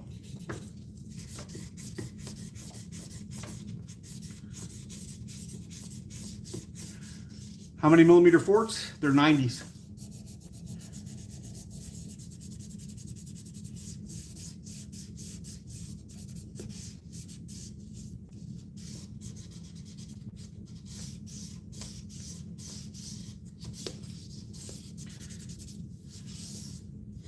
Yeah, and I'm not entirely sure what I'm going to be doing going forward in the future. If this whole slingshot making thing continues, I may just yeah, that looks good. I may just open up an Etsy shop and pop them up there when I have some ready. and sell them directly through there. I'm thinking that's probably the best way I'll go. As fun as it is doing the raffles, I'll do those occasionally too. But right off the Etsy store, I think it's probably the best way to do it. I'll have them ready, get some ready, pop them up from time to time, and if people want them, they can get them.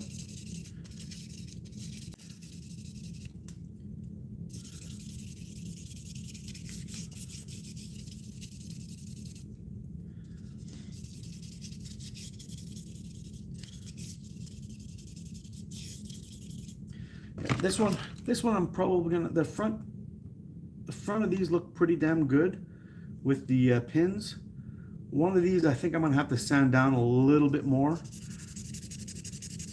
There seems to be a little bit of a chunk out of one of the pins. I don't know how that happened, but I'll have to get this onto a flat sheet and kind of get it all cleaned up and handle that out.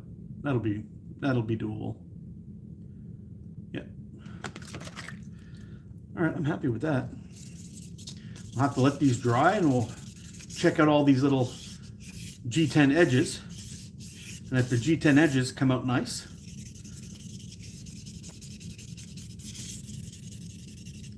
the G10 edges come out nice and they don't need any more sanding. Everything seems to be good. And I have a feeling they'll be pretty damn good. We've gotten them pretty good all the way down to 2500 grit. So they look pretty clean, those edges. I mean, it is wet, so we'll see, but anyway. At least we're getting some work done today, which is good. Now we'll finish up this red one. I almost kept this one. I wasn't sure which one I wanted to have, was the thinner one or the thicker one. I went with the thicker one, and the thicker one shoots like an absolute boss for me, so I will end up finishing up that red one too, the other red one, and that'll be my keeper. Every maker's got to have a keeper. I got two of them. I got a green one, which is thin like this one, and I got a red one, which is like that. Can I custom from you also? Please let me know about the price.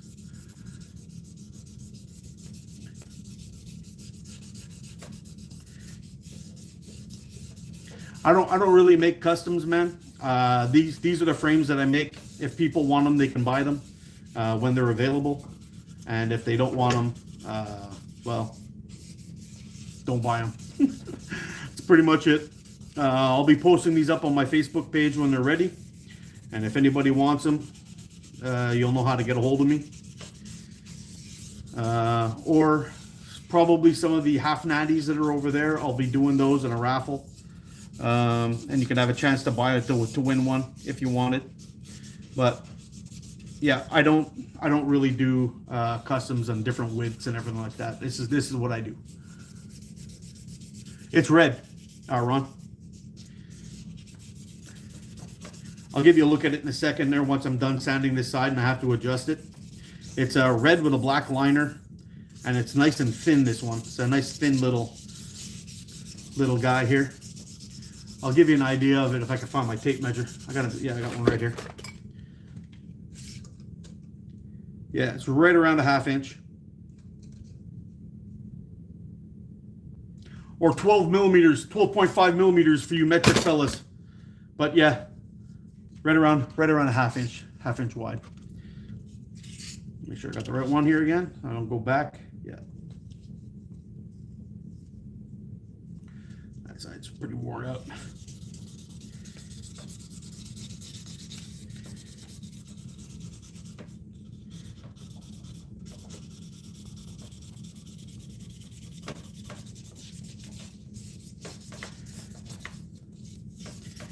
Yeah, so I think probably in the next little while, I'm going to get as many of these things kind of banged out as I can, and either open up my own Etsy store, or I don't know. Yeah, probably open up my own Etsy store. I would like to get a bunch of them kind of sold and out the door as fast as possible, and that may allow me to buy more materials. But if not, I mean, fuck, whatever. Yeah, this is a red one.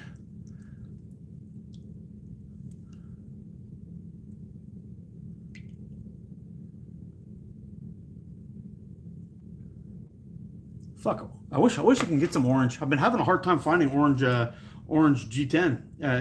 Shit, what side was I on? This side, yeah. I was having a hard time finding G10.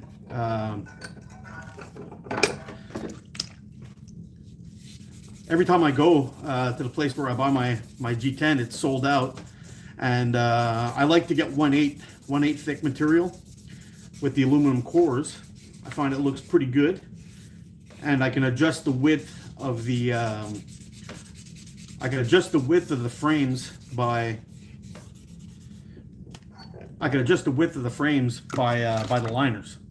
So if I want it to be a little bit more chunky, I throw in a thicker liner, and that brings the sexiness out, if you know what I mean. But it's time to switch that up a little bit. Here we go.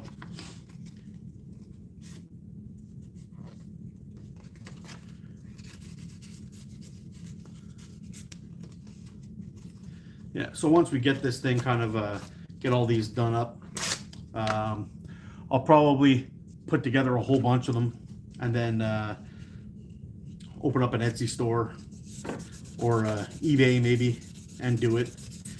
I just seen all the problems that the Leighton guys have been having lately with all these fucking scammers, you know, saying that the item was delivered and never got there and fucking all kinds of shit, and people are trying to scam them all the time. It's just like, man, you know, the world has gotten to a point where they're getting to a point where they're screwing themselves because nobody wants to do fucking business anymore with these little scammers everywhere.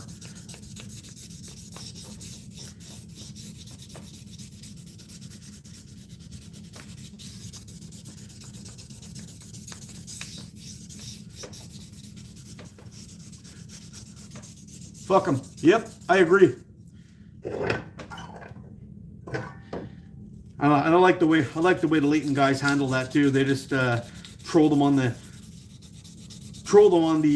socials and kind of make fun of them and shit. Well, there's been a bunch of them that fucking whine and bitch about it. One guy said that he put a band set on it, on one of those you know, those injected molded frames or those plastic frames. And he was saying that he pulled the bands back one time and the thing snapped. And all of us have tried all those, you know, those I don't know, the HDPE frames and all that stuff.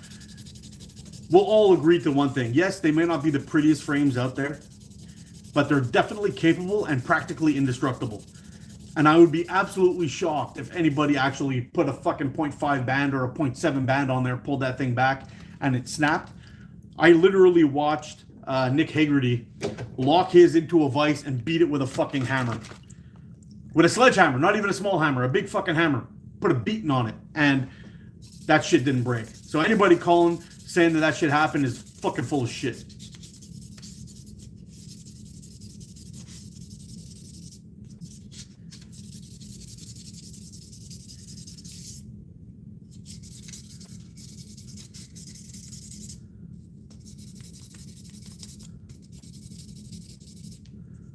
Yeah, I'm pretty happy with that. That's coming out quite nice.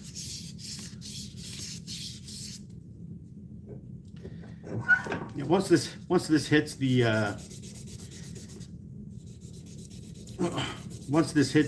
buffing wheel, this is gonna look absolutely gorgeous. Get those tips nice. Yeah, it's just wild, man. The way we've been having weather. I have a precise rubber band, 5.5 taper, 20 to 12, draw length 25 inches.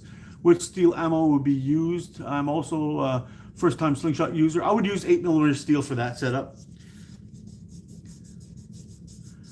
Yep, 8mm steel would be pretty good.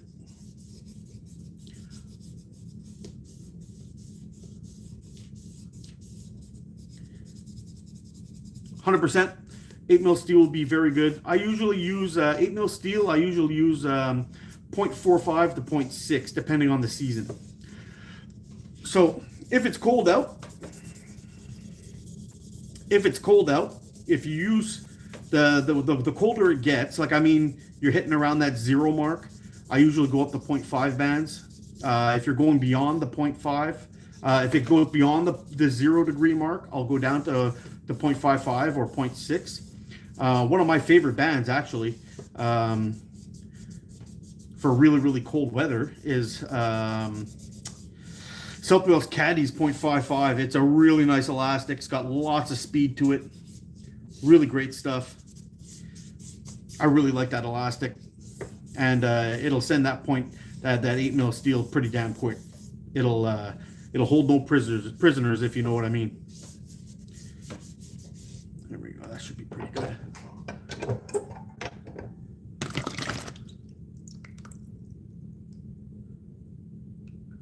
Got a little bit left here to do on the tip there, but everything else looks pretty damn good. Just right on that corner.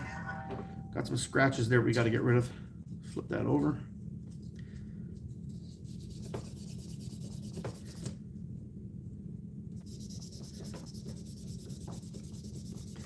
Hopefully we can get rid of it with the 2500. Let's have a good go at it here for a little bit.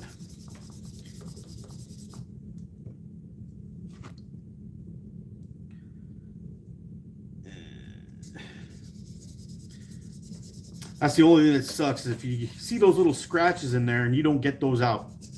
When you buff it, man, they show up hard, and it's really difficult to hide that after. You have to come back here, go back down to 1000 grit or 800 grit or something like that, and kind of sand those out, and hopefully I think we got it. Yep. There we go. That'll buff out nice.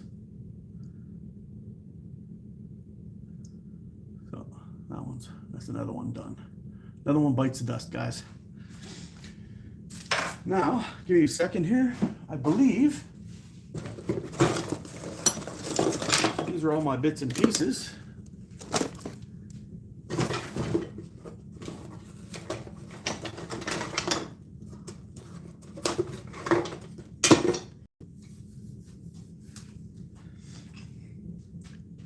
Yeah, I had this little beauty going, and it was just about done, and I had a little problem with the drill. Look at that, got all fucked up on me, and I tried to drill it out a little bit bigger, and it just made it even worse. So that one into the garbage. Heartbreaker. That was on its way to being a damn good looker, but it blew up on me. But I do have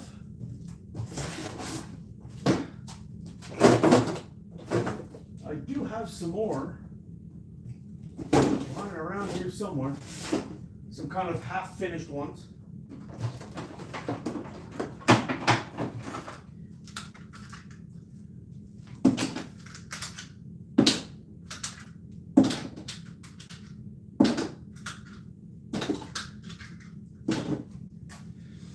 Yeah, I had this one too, that kind of got fucked up.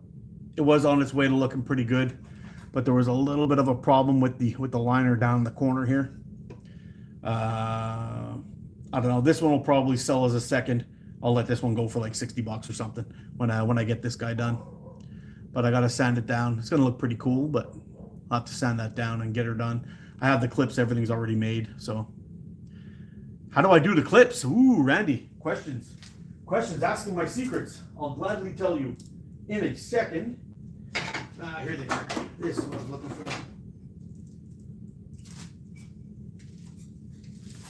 So I do have a couple of aluminum cores still in the works. So I got a slim here that I got to work out. This one was kind of a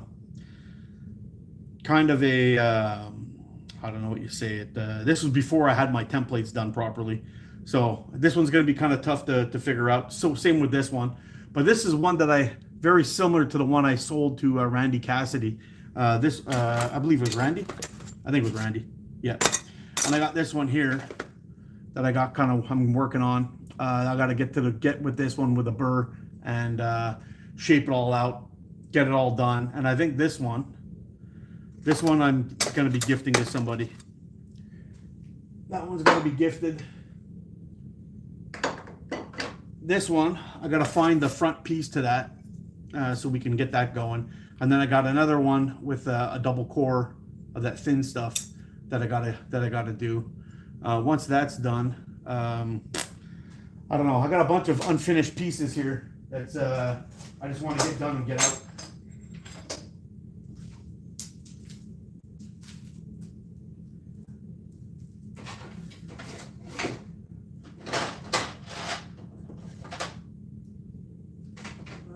Where did that other piece go?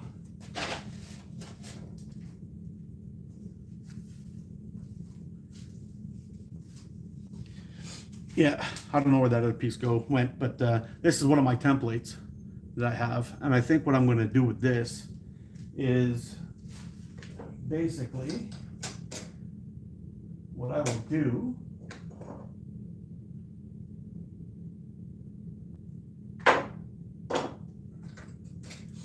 is I'll probably glue this guy with a little bit of tape or something, tape on both sides, crazy glue them together, and then have a go at it with my drill press with a burr on there and get that thing as close as possible to it so everything is even. I'll drill all my holes, get all that done, and then well, then we'll be pretty close to completing this guy up. It's going to be a good looking frame too. I'm going to do this in the same way I did the other one, but I need to find that other piece. I don't know where it went, unfortunately. This one here is 3/16. The aluminum, 3/16. What is that in millimeters? Fuck, I don't know what that is in millimeters. This one here is 1/16, which is about 1.5 millimeters or so, or 2 millimeters. Yeah. So these ones I'm going to glue all together. I'll glue these guys together and then shape it out, and then I'll cut some.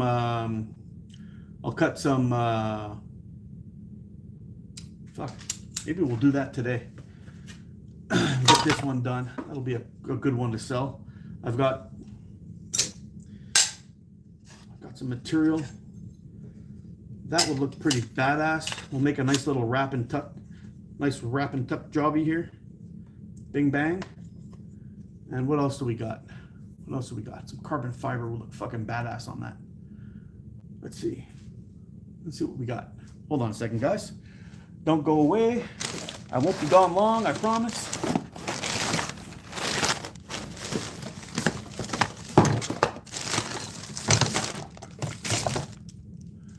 I got some carbon fiber here, but that's too thin and it's only one side. Maybe we'll just go fucking wild on this and make something crazy that I've never done before. We could do that too. G10. I got some carbon fiber here, but it's not enough. I thought I had another full sheet of carbon fiber here, so I do. This is it. No, this is not. This is my aluminum.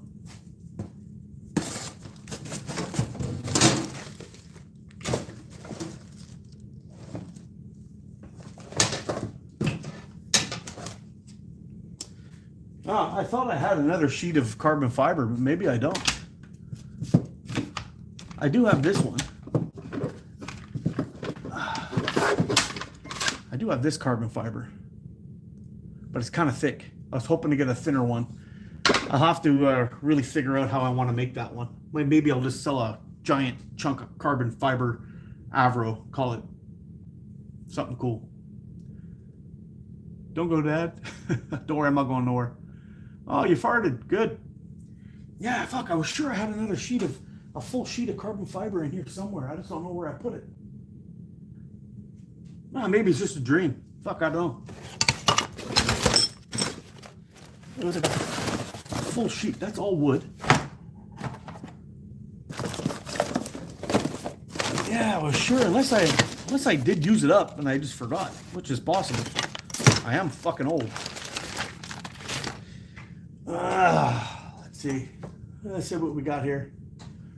I was sure I had one more sheet of carbon fiber in here somewhere.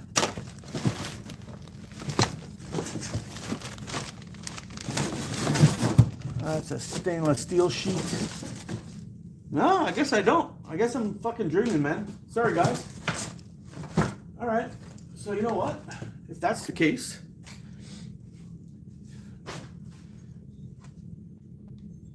what if we did?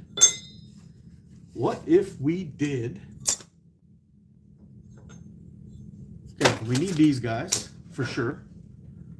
What if we did?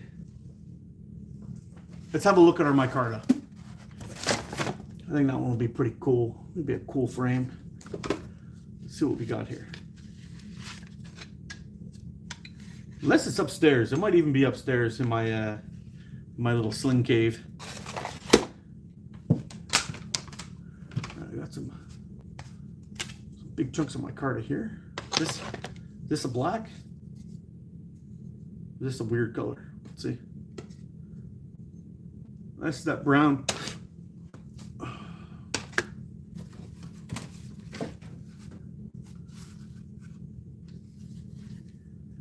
Got some orange there. Some black G10. Huh. All right. Now I'm feeling this. Okay, so we got some blue. We got some black.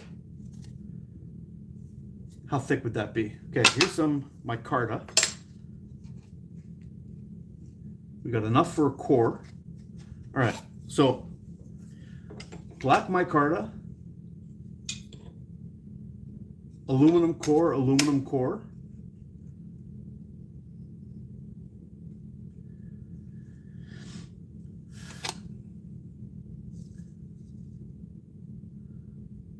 and then blue micarta. What do you think of that? Would that look badass? It's hard to tell, kind of, because of the thing, but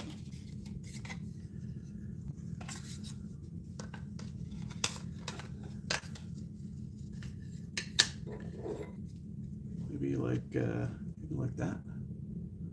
Would those colors work? Yo, Randy, how you doing, buddy? The Sling Friends. I think that might work. And then we put this guy in there, like this. I could tape all those together after and then hit it with the burr, get it down to the size I need, then drill all my holes.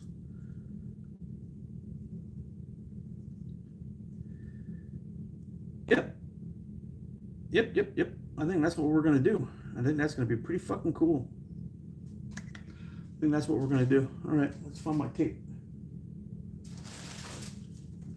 I'm sure, because I haven't been in here in a while, I've been doing shit, that all my fucking stuff has gone missing. I bet you. I bet you. All right, we got some tape.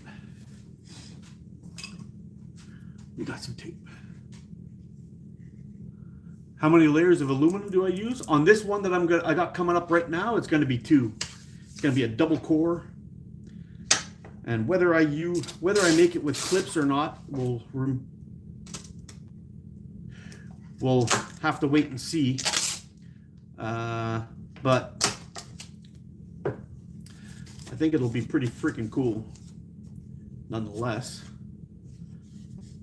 The micarta, so it'll be micarta, double layer core. Or can't call it a core, double liners, I guess, of aluminum. Yeah, that's gonna be badass. Fuck, it's gonna be another one I want to keep. And just as long as I got enough of that, we should be good to go. You ready here, Augie? Take it easy, bro. How many do I make a month?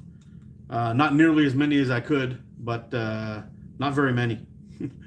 These are pretty rare. I don't make them all that often. It's hard to find time, I guess, is basically what I'm saying. But so when I do have time to get into the shop and I make them, they get into people's hands, and I know a lot of the people who have received these tend to like them. I know Randy's got a nice one. He loves it. And there's a few others out there that got them, that like them.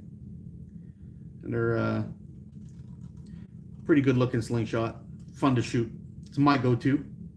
I absolutely love this design. And it's one of my best, or probably my best shooter. And a very close second is probably the Aries. And then after the Aries would be the Hooligan, believe it or not. I'm absolutely loving that frame. Prime fork. So there's the core, all chiseled out. They look pretty badass. We've got to do another one for the, we'll get that cut out. Those are already done. I need to get 2 out of this one. Is this the right one? Let's see. I had some of these cut out already, but I used the, yeah, I don't think this is right. Oh, it might be. Might be the right core. Oh, let's just go over that one more time. Micarta G10. G10 is easier to work with. I find micarta looks better. My opinion. It just adds a little bit more of a texture to it. But the G10 sands so nicely. Micarta is a motherfucker to sand. And you can't really do it wet. You have to do it dry.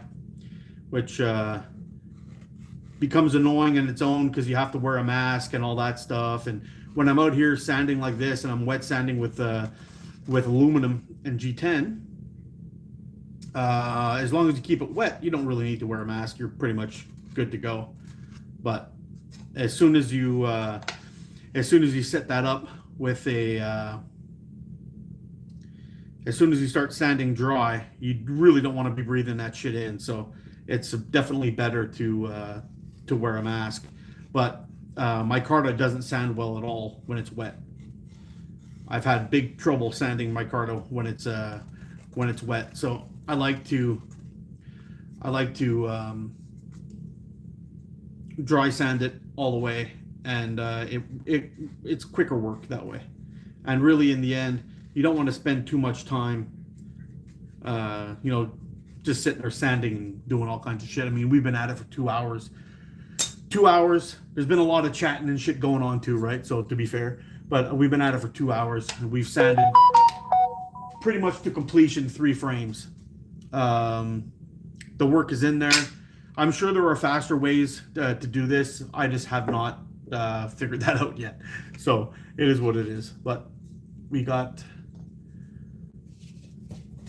1 ready to go. 1, 2, 3. And basically when I get all the pieces together, everything's gonna be glued together. I'll use a layer of this per layer, and then I'll tack glue them all together to make sure they're as even as possible, just stacked on top of each other. So I put tape on one side, crazy glue, tape on the other side, sandwich them together, align them while it dries, boom, it sticks. I do the next layer after that, the next layer after that, and I glue them all together. And then I put the template on the top, and I lock them all in. Then I'll put my burr on there. I'll shave down all the sides to make sure everything is bang on to where I want it to be. I'll drill all my holes for all my help me out here. All my screws and stuff for where my clips are going to go and all my pins.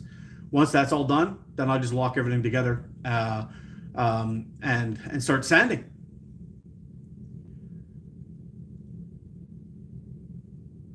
$14 Yeah, we're around. We had around a foot, I guess, so far this year, and then we had temperatures drop down, got really warm, and it all disappeared.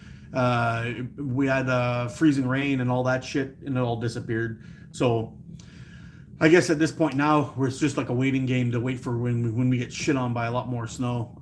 When I woke up this morning, we had a little bit more snow and some freezing rain again, which is why I'm not out shooting. I'm out here chatting on the live, doing some sanding and preparing a couple of other frames to get together. And yeah, that's that. I'm just like I was telling people here, Randy, I'm basically going to be using up all my materials here, and then I'll be closing up shop until all this shipping shit and all the shipping bullshit and the tariffs get figured off, finished up, because it's just not worth it for me anymore. I'm coming out here busting my balls trying to get all these fucking slingshots done, and I'm having problems at the thing, and fucking slingshots aren't making it to the owners, and things are bouncing back to me, and I have to pay the shipping when it comes back to get my thing back, and then it's just a fucking nightmare, man, and I'm fed up. So I'm gonna make what I got left over here, and until I hear anything new, I'm gonna keep 2 of my aluminum templates. So I think I have 14 left, 15 including this one, which is a kind of like a working piece that I use to create my parts, my parts. But I'll be shutting down shop for a little while once everything's done. I use a layer of tape so I can crazy glue the 2 pieces together. So I put tape, crazy glue in between, sandwich them together. And when I've done that, it holds them in place. So I can do all kinds of work with them. I can put them on the router. I can put them on the drill. I could drill all the pieces at the exact same time. Nothing comes apart. Everything seams together. Then I separate them all.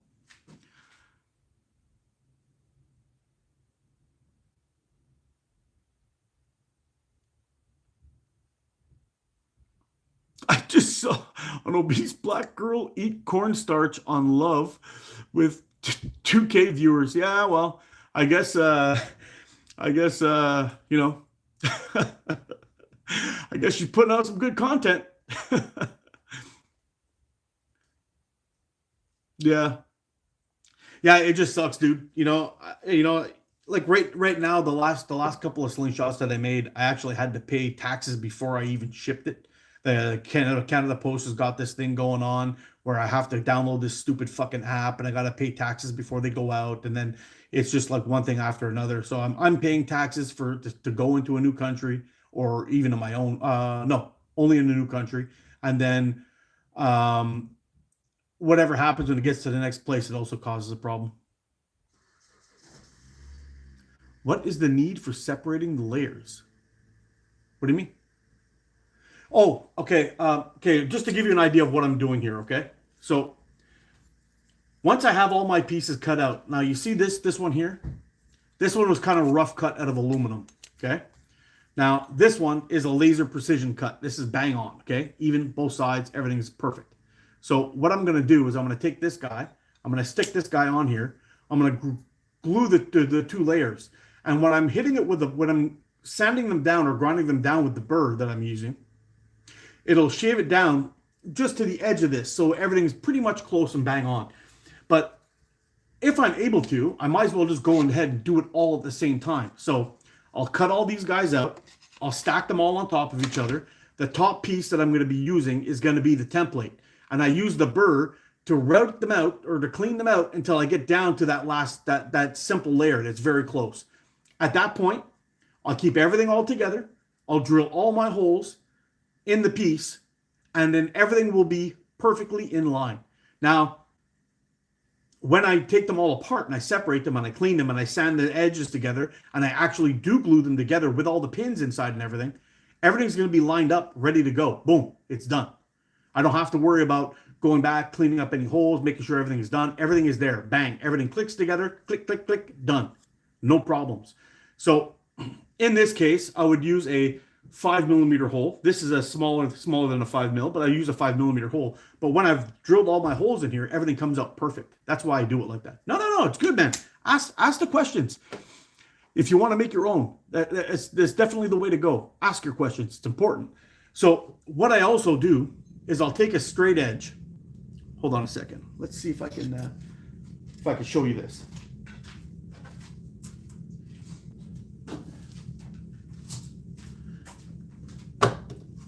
So what I do is I'll take a straight edge. Okay. This is how I do my clips. Okay, to give you an idea. This isn't really the best piece to use. Hold on. Wait a minute. Let me find a smaller piece. I got a little box of junk over here somewhere. There's one. Okay. So what I'll do, how I do my clips, is I'll take a little piece. and I'll do this. I'll clamp that, and I'll clamp that. So I've got my piece kind of clamped up like this, and I have my ruler here in centimeters, in real math, and I'll line this up. I make my clips 15 millimeters. So I'll measure this one, I'll measure this one, make sure I'm even, and I'm not.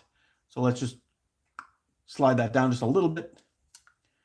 There we go, 15 and 15. So my clips are even. It doesn't really look even though. Let's see, hold on a second.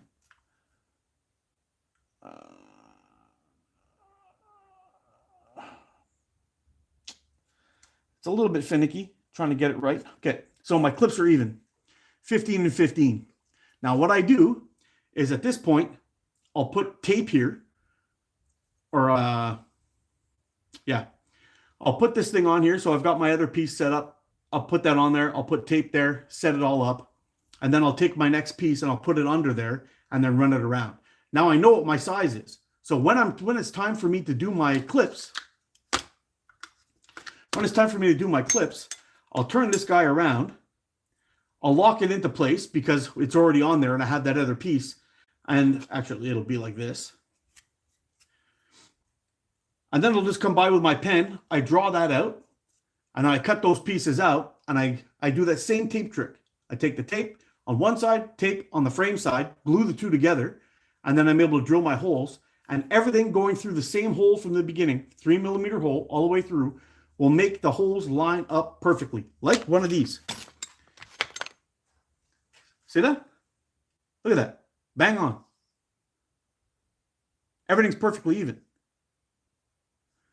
And that's how I do it. Hopefully that makes sense. Maybe at some point I'll do a video.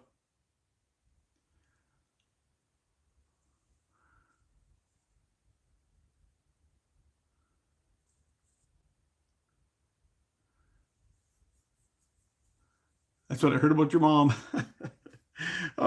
Randy, you got him before I had a chance. I didn't get a chance to see that. Oh well. You know, maybe I should just go get some cornstarch and bananas and I get like 2K viewers on my shit. Just be doing some fucking filthy shit with bananas and cornstarch. Yeah.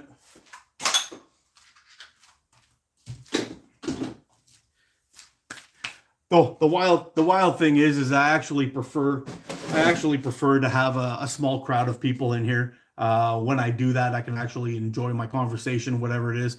The more that little number goes up with the people on there, the more dickheads that show up in my chat. So it is what it is. I got my very first complete card split yesterday. Fucking nice, dude. From 33 feet. Congratulations. I was excited. Oh, man, the first time I did that too, man, I did a fucking, yeah! I did a big scream. It was so cool. Just to watch that thing slice and fall right in half. It was badass. It's a lot of fun. It's a lot of fun getting that first card cut. I'm gonna fix that chat filter there. There we go. Yeah, it's that first card cut was sweet. I actually did a video a while back. I had just finished making that natty. I just finished making that natty clone. I guess we can call it. It was a natty clone. Clone of a sparrow. And I got outside, did some shooting with it, had a little bit of fun, and I decided to try a card cut with 3 different cards, and I got them, all 3 of them. I did a Titan Hunter, I did it with the Evo, and I did it with my Natty. Avro with palm swells. Yeah, they got what's his name makes those? Andrew makes those from Prime Fork. I gave him the permission to make my my brand, my design, and he's loving it. It's called the Avro Ergo. It's pretty cool. I do have the templates to make it, but I haven't messed with it yet, so I don't really quite know exactly what I'm going to do yet. I know on Andrew's, he's got them on both sides. I think I'm going to prefer to have it only on the one side, and we'll see how it goes from there. But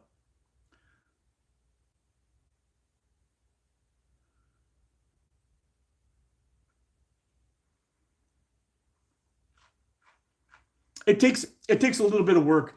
I've pretty much landed every single trick shot I've ever tried, except for one. There's one of them that's bad that I just can't seem to get, and it's killing me. So I think I'm going to try it again this summer when the spring hits. I'm going to try it with a 1/4 inch to see if I have better luck with that and see how it goes. And I'll try it with an Avro this time. I was trying to nail it with the thing, but basically what I do is I take a bottle cap with the opening down, and then I take another bottle cap with the opening up, and I have to knock the top one off without knocking down the bottom one, and then shoot the second shot and knock the bottom one off. And I've tried it both times on video. I haven't gotten it. I did it one time. The first time I tried to do it, I got it. I have not been able to duplicate it since. I've tried it at least a dozen times, and I can't seem to do it. And I don't know what I did to make the first one work. I knocked the first one off. The bottom one flopped around all over the place and landed on that foam, and I was able to hit it the second time. But that's not really me landing the shot. The shot that I want to do is just hit the first one, pink, and the other one stays exactly where it is, and then I shoot the second one. That's the hardest fucking trick I've done that I haven't been able to complete yet. So eventually I'll get it, but fuck, it's tough, man.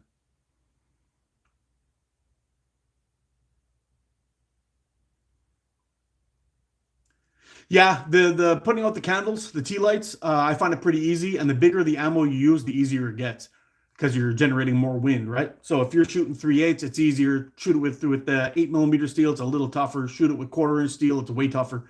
So it's kind of rough. I've tried a card cut with 1/4 inch steel. I don't think you can get enough speed to make it. I've did a whole bunch of shots where I got halfway through the card.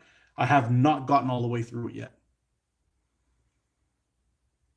Put out candles is pretty easy. I tried lighting a match a couple of times. Lighting a match, I got it to smoke, but it never stayed lit. I don't know why. I don't know why. Maybe it's the type of matches I'm using. I'm using like the ready lights. I know some of these other guys are doing these match tricks. They're shooting actually a bigger, larger match. It's a homemade one, and it seems to be working. But I can't do it yet. Did I know I didn't make my own matches? I bought ones from the store, the ready lights with the little white pimple thing on top that you spark and light. I've got those to smoke a few times. I cannot get it to stay lit. I can't get it to stay lit. But I think making the matches is kind of cheating, honestly. Yeah, I'm not trying to be a dick about it, but it's you just have to hit the head and it'll light. As long as you don't snap the head off, it'll light. If you're shooting those little pimply things, that's very fucking tough. And I've gotten it to smoke a few times. I can see the poof of smoke come up from it, but it doesn't light. I think if you were able just to precisely skim that little white bit and it would give it enough to light and keep it there. But I'm just trying to hit a golf ball at 10 meters. It takes a little bit of practice. But you know what, dude? There's a lot of guys out there that like shooting larger targets, and it's easier for them and it makes them feel good. The best thing for you to do is fucking miss a whole bunch, man. I'm telling you. When I'm out practicing on my own, I'm shooting at a squirrel ball. That's what I shoot at for practice. So it's a 12.5mm round bit that I shoot at only that. And a couple of times, I've done this live, so all you guys who follow my channel, you've seen me hit one of those at 17 meters. I hit that from my deck all the way across my yard and hit that thing. So yeah, sometimes it takes a few shots. Sometimes I don't get it in the first go, but I can hit it from that far. So the more you practice on something small, you're going to miss more, but it helps you dial in your process better.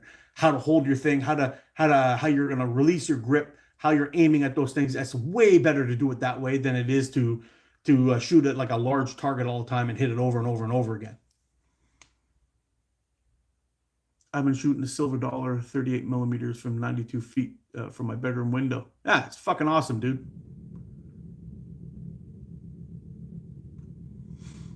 Sling shooters are more accurate than pistol shooters.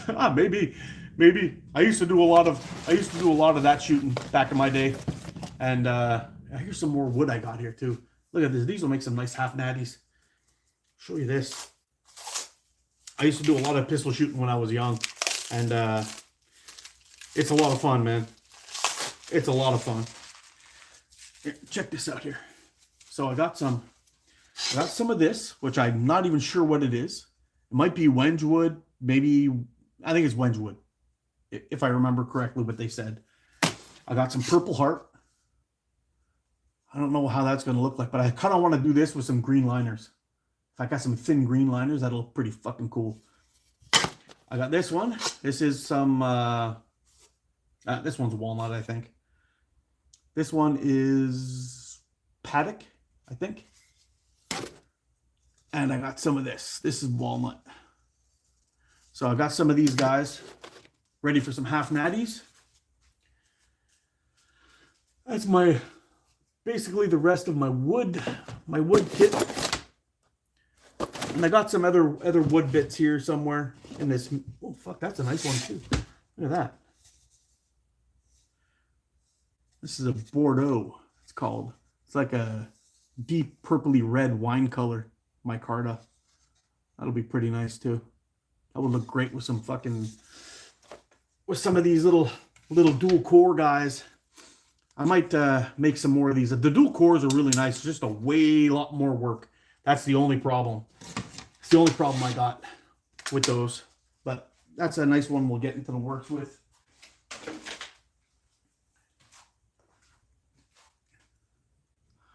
I love the Simple Shot bell. Yeah, I got a small one from Omega Slings too, kind of similar to that bell. It's a tiny little thing, but I killed it. Took me no time to kill it. It's small and it's a lot of fun. I constructed a tiny bell in its core. My accuracy has gone up dramatically. Oh, sure. Oh, here. Have a look at this one. Have a look at this one, Randy. Let me get the dirty, filthy shit off of here. I just finished this one up.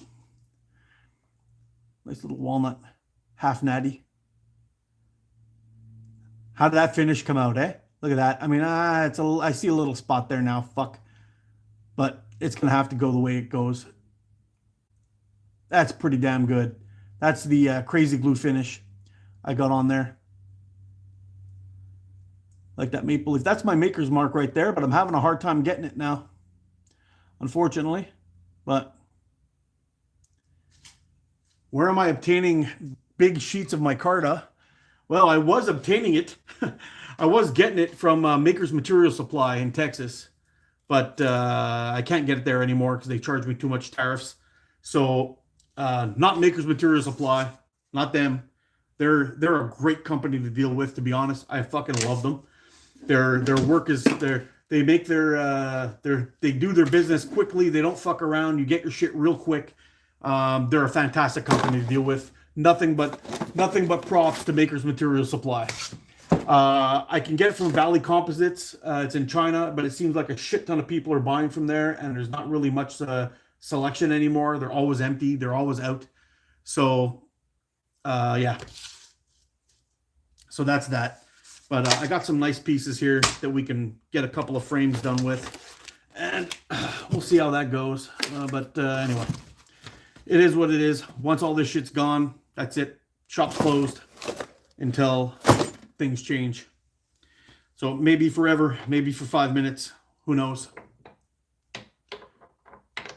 But Maker's Material Supply has some of the best micarta I've ever bought, hands down. Yeah. And fuck, I do have another order of, oh, it's right here. Fuck, I was looking all over for it. I totally forgot about this. I haven't even opened it yet. See, I kind of gave up, guys. I gave up. And you want to see what's in here? You want to see what's in here? I'll open it up for you. Give me a second. I'll open it up for you.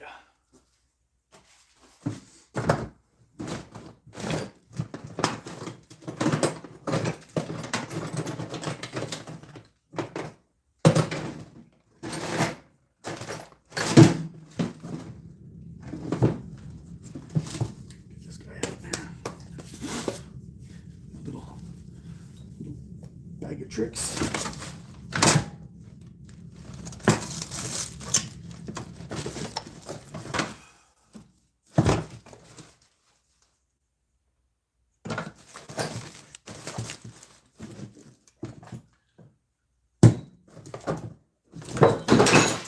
Ah, fuck you. All right. Here we go. Got a little X-Acto knife to slice this fucker open. Let's see what we got here. Can't believe I don't have a pocket knife on me. I feel naked. I always have a pocket knife on me. But I woke up this morning and it was kind of chilly in the house. And I'm kind of like, fuck, I don't really want to wear pants. But what's the other option? So for the first time in like 2 years, I'm wearing jogging pants. It's kind of weird. But whatever, I'm comfortable. That's all that counts. All right, let's have a look. Let's have a look and see what we got in here. I totally forgot actually what I had ordered. Oh shit! Yeah, I just fucking now I know. Now I know what I got here. Okay, so let's get that X-Acto knife again. Get a nice little slice down to the edge. So.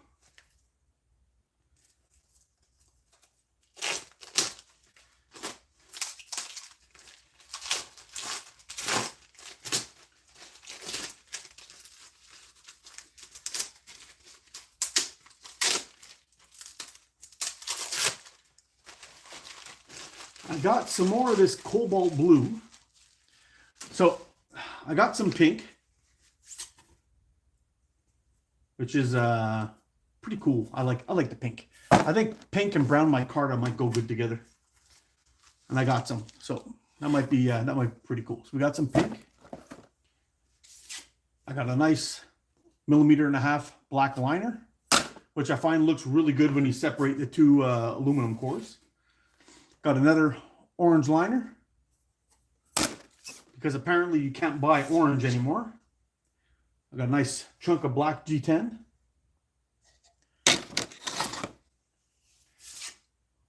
Black liner. This one's 1 mil. Got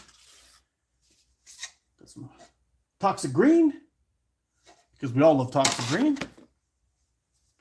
See, toxic green, purple heart. Maybe, we'll see. Got some more of that. I wanted to have another go with the pink in this. I'm gonna try something different this time though. Might be pretty cool. And the cobalt blue. I love the cobalt blue. Cobalt blue is really freaking beautiful. And I'm thinking about doing a black core. And I got enough aluminum, 1/16 aluminum, to be able to make another double core out of that. So that's pretty much the remaining G10 I got. I got a little bit of it lying around here that I might be able to bang out. We'll see. Yeah, that's pretty much the end of it, guys.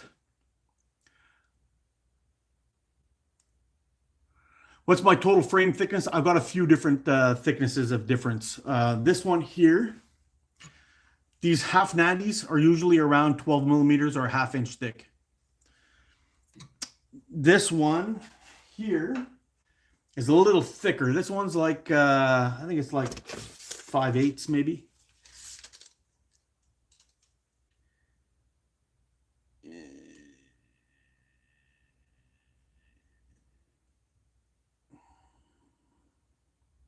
Yeah, this is just under 5/8. So it's very, very close to 5/8, this one. So I'm always in and around that area, but I do from time to time make a super slim, which is this one.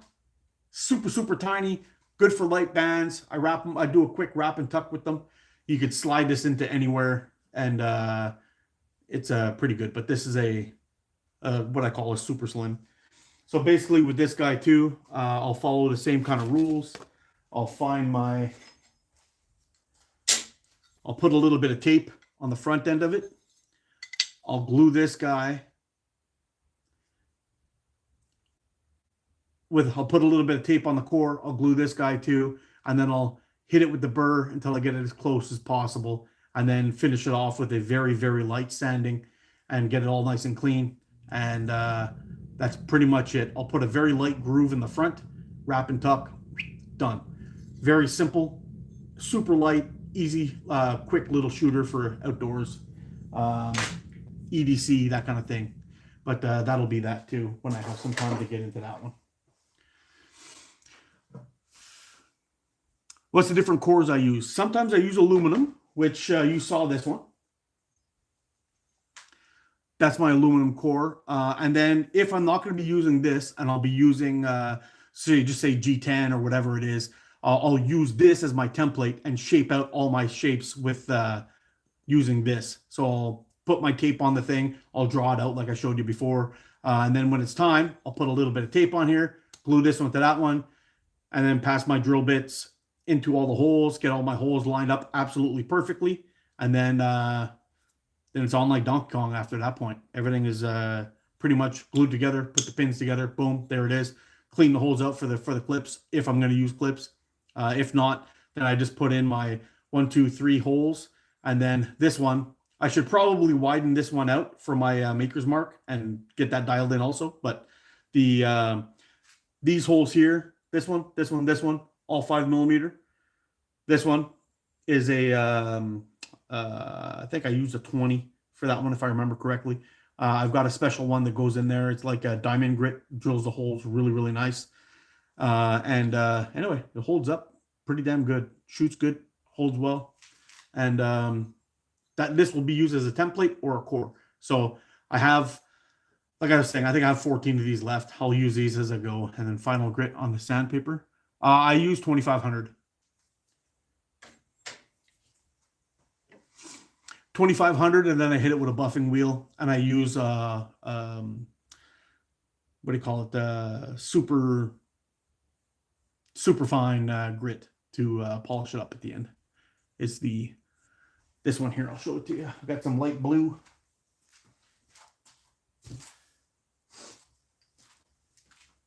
This one is even finer because I go up to 2500 grit. I use this one. This one's even finer than the green or the white. So that's what I use. I do have some white here. I was using the white for quite some time. Works great. Green, I don't really like the green too much. It does. I do find it. It puts like a green stain in really, really light G10 sometimes, or wood. So I stay away from that. But since I've been doing the coating with the crazy glue, it's been coming out really good. And the mistake I think I was making with the crazy glue before is I was using too coarse of a grit sandpaper. I was using 400. This time around, I used 600 and 1000. It took a little longer, but the finish came out really good. Like this came out pretty nice. See? That came out pretty nice. A little bit rough here. I probably could have gone a little bit more there, but I was afraid that I would screw up the corners. Got some dirt on there still from holding it with dirty hands, but see if I can give you a good look. That came out pretty damn nice. See that? I actually got to take some pictures of this and send it off to the guy and let him know that it's done finally. Poor guy has been so patient with me. And it's I'm glad he's a good bud. Thanks, Randy. I like those half-natties, man. I have another one upstairs. It's pretty fun that I made out of paddock wood, but I was messing around with this one just to see how it would come out. And check that out. Hold on, I'm gonna wet it. I know I shouldn't do this, but I'm gonna sand that off. It's gonna dry out. So I put a split core in there. See that? It's gonna look pretty cool. And I got some natural micarta on the front with red and black liners, split core. We'll do a wrap and tuck on this one too. It'll look pretty cool when it's all done, all said and done. I think it'll look pretty cool anyway. I think I'm going to do the same thing with this one. These were kind of made before these were kind of made before I got the templates. And I kind of abandoned them, but I think I'm going to finish them up anyway and see how they go. I'll try to line that up the best I can and get my pinky hole drilled in there. Make sure everything's good. I'll kind of tape it and see if I can measure it off to the sides. It's a little bit smaller than my template. It's a little bit tinier. I'll drill that hole through there, and then everything should be pretty fucking good, I think. That'll be a pretty cool looking slingshot. Get that one done, and we'll see how these half-natties go. But since I got the proper template, it makes a big difference. What do I finish the half-natties with? I use this. Super glue. I put the super glue on. I take like a nitrile glove, and I just put a couple of drops on it, and I rub it in. And I do it over and over and over again until I get like complete 5 or 6 layers of it all over the whole fucking thing. Then I let it dry for a good 24 hours, make sure it cures. And then I come back after with some very fine sandpaper and I keep on sanding until there's no more shiny spots. Now that's the ticket, right? So as you're sanding with your fingers and you're sanding it down and everything keeps on going down, down, down.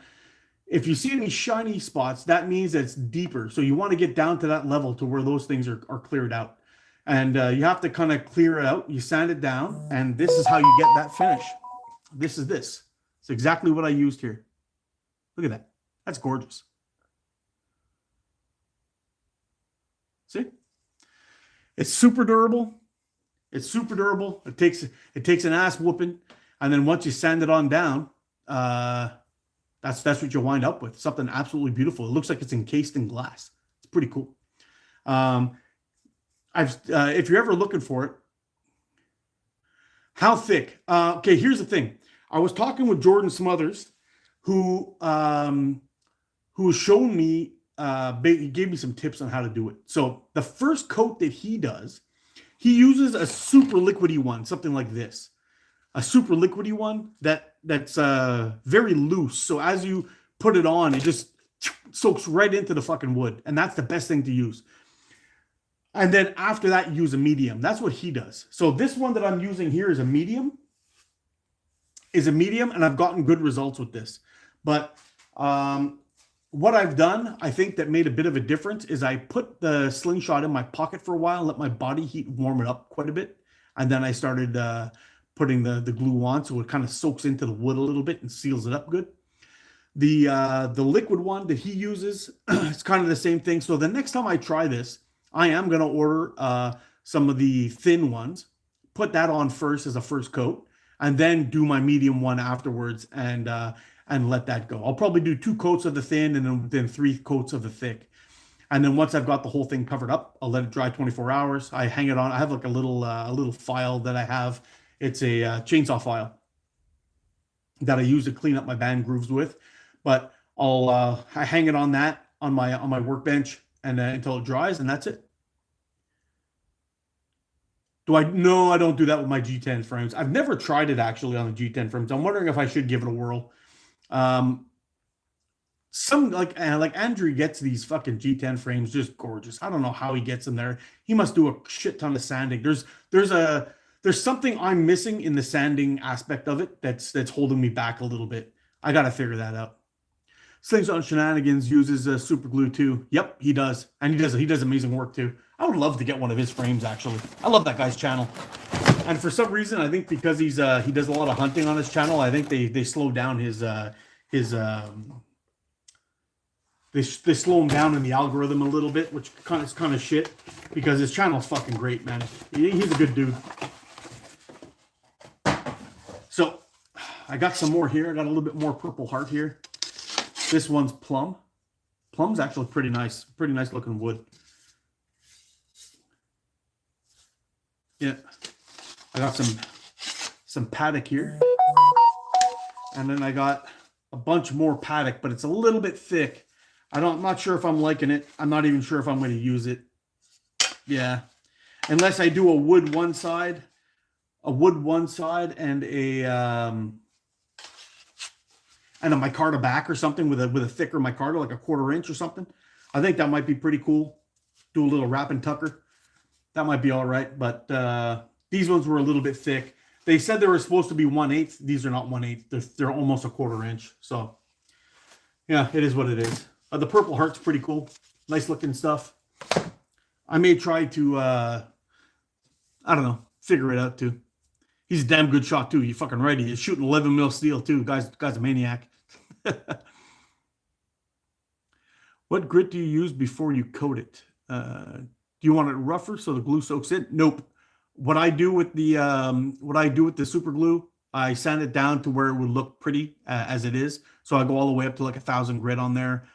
Sometimes I even go a little bit further with 2,000 grit, for example. But once I get there, then I put the super glue on. I clean it up. I dry it up. Like I said, I warm it up a little bit, and then that's it. That's what I do.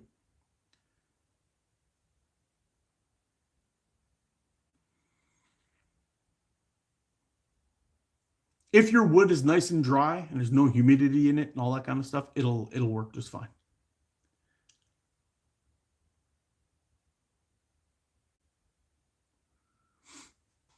But yeah, so that's pretty much it. I guess with these guys here, my next steps for these ones is I've got to get these guys take the parts out, take out all the hardware. I'm going to sand down the front with a good 2000 grit. Just go over and over and over and over again until it looks really, really damn nice. And I'll do the backside, and then we'll put them all together, hit it with the buffing wheel, call it good. I'm not sure if I'm going to be putting maker's marks in them or not. I almost got nothing left. Not enough to really make some good chips. I might have to cut little biscuits out and put those in there and see how that goes. But that's pretty much where I'm at this point. Yep. Yeah, so that's pretty much all I got for you guys. It's pretty much where we're at today. We got some decent work done, some decent sanding done. Maybe I'll put some maker's marks in these. I don't know. Maybe, maybe not. We'll see. Hopefully the weather will change a little bit and I'll be able to get out and do some shooting today. But my little canopy's gone now, so I can't stay out of the weather when it's raining or snowing. So it becomes pretty bad. But we'll see how it goes. But if I can get a couple more of those half natties done, if you guys like those, I'll make some more of those. Some half natties done with the purple heart and the paddock. The paddock's really nice. I got to take some pictures of this and send that off to Simon, let him know this frame's done, and get that into the mail to him. I've got another package I got to get out soon too. Send that one out to my buddy Kyle, and then we should be done. I was hoping to get that done last week, but I couldn't get to the fucking post office in time. Anyway, it is what it is, guys.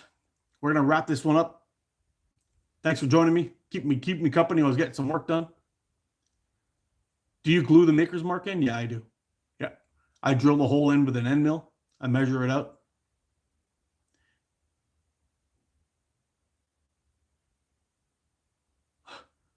You look like I know your way around a motherboard?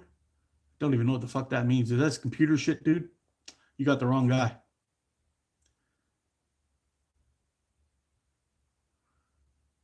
Don't forget mine. I won't, buddy. Don't worry. Don't worry. I have yours upstairs, put away on the side for it. And when I'm able to get to the post office and get some shit done without going broke, I'll be sending it out to you, bud.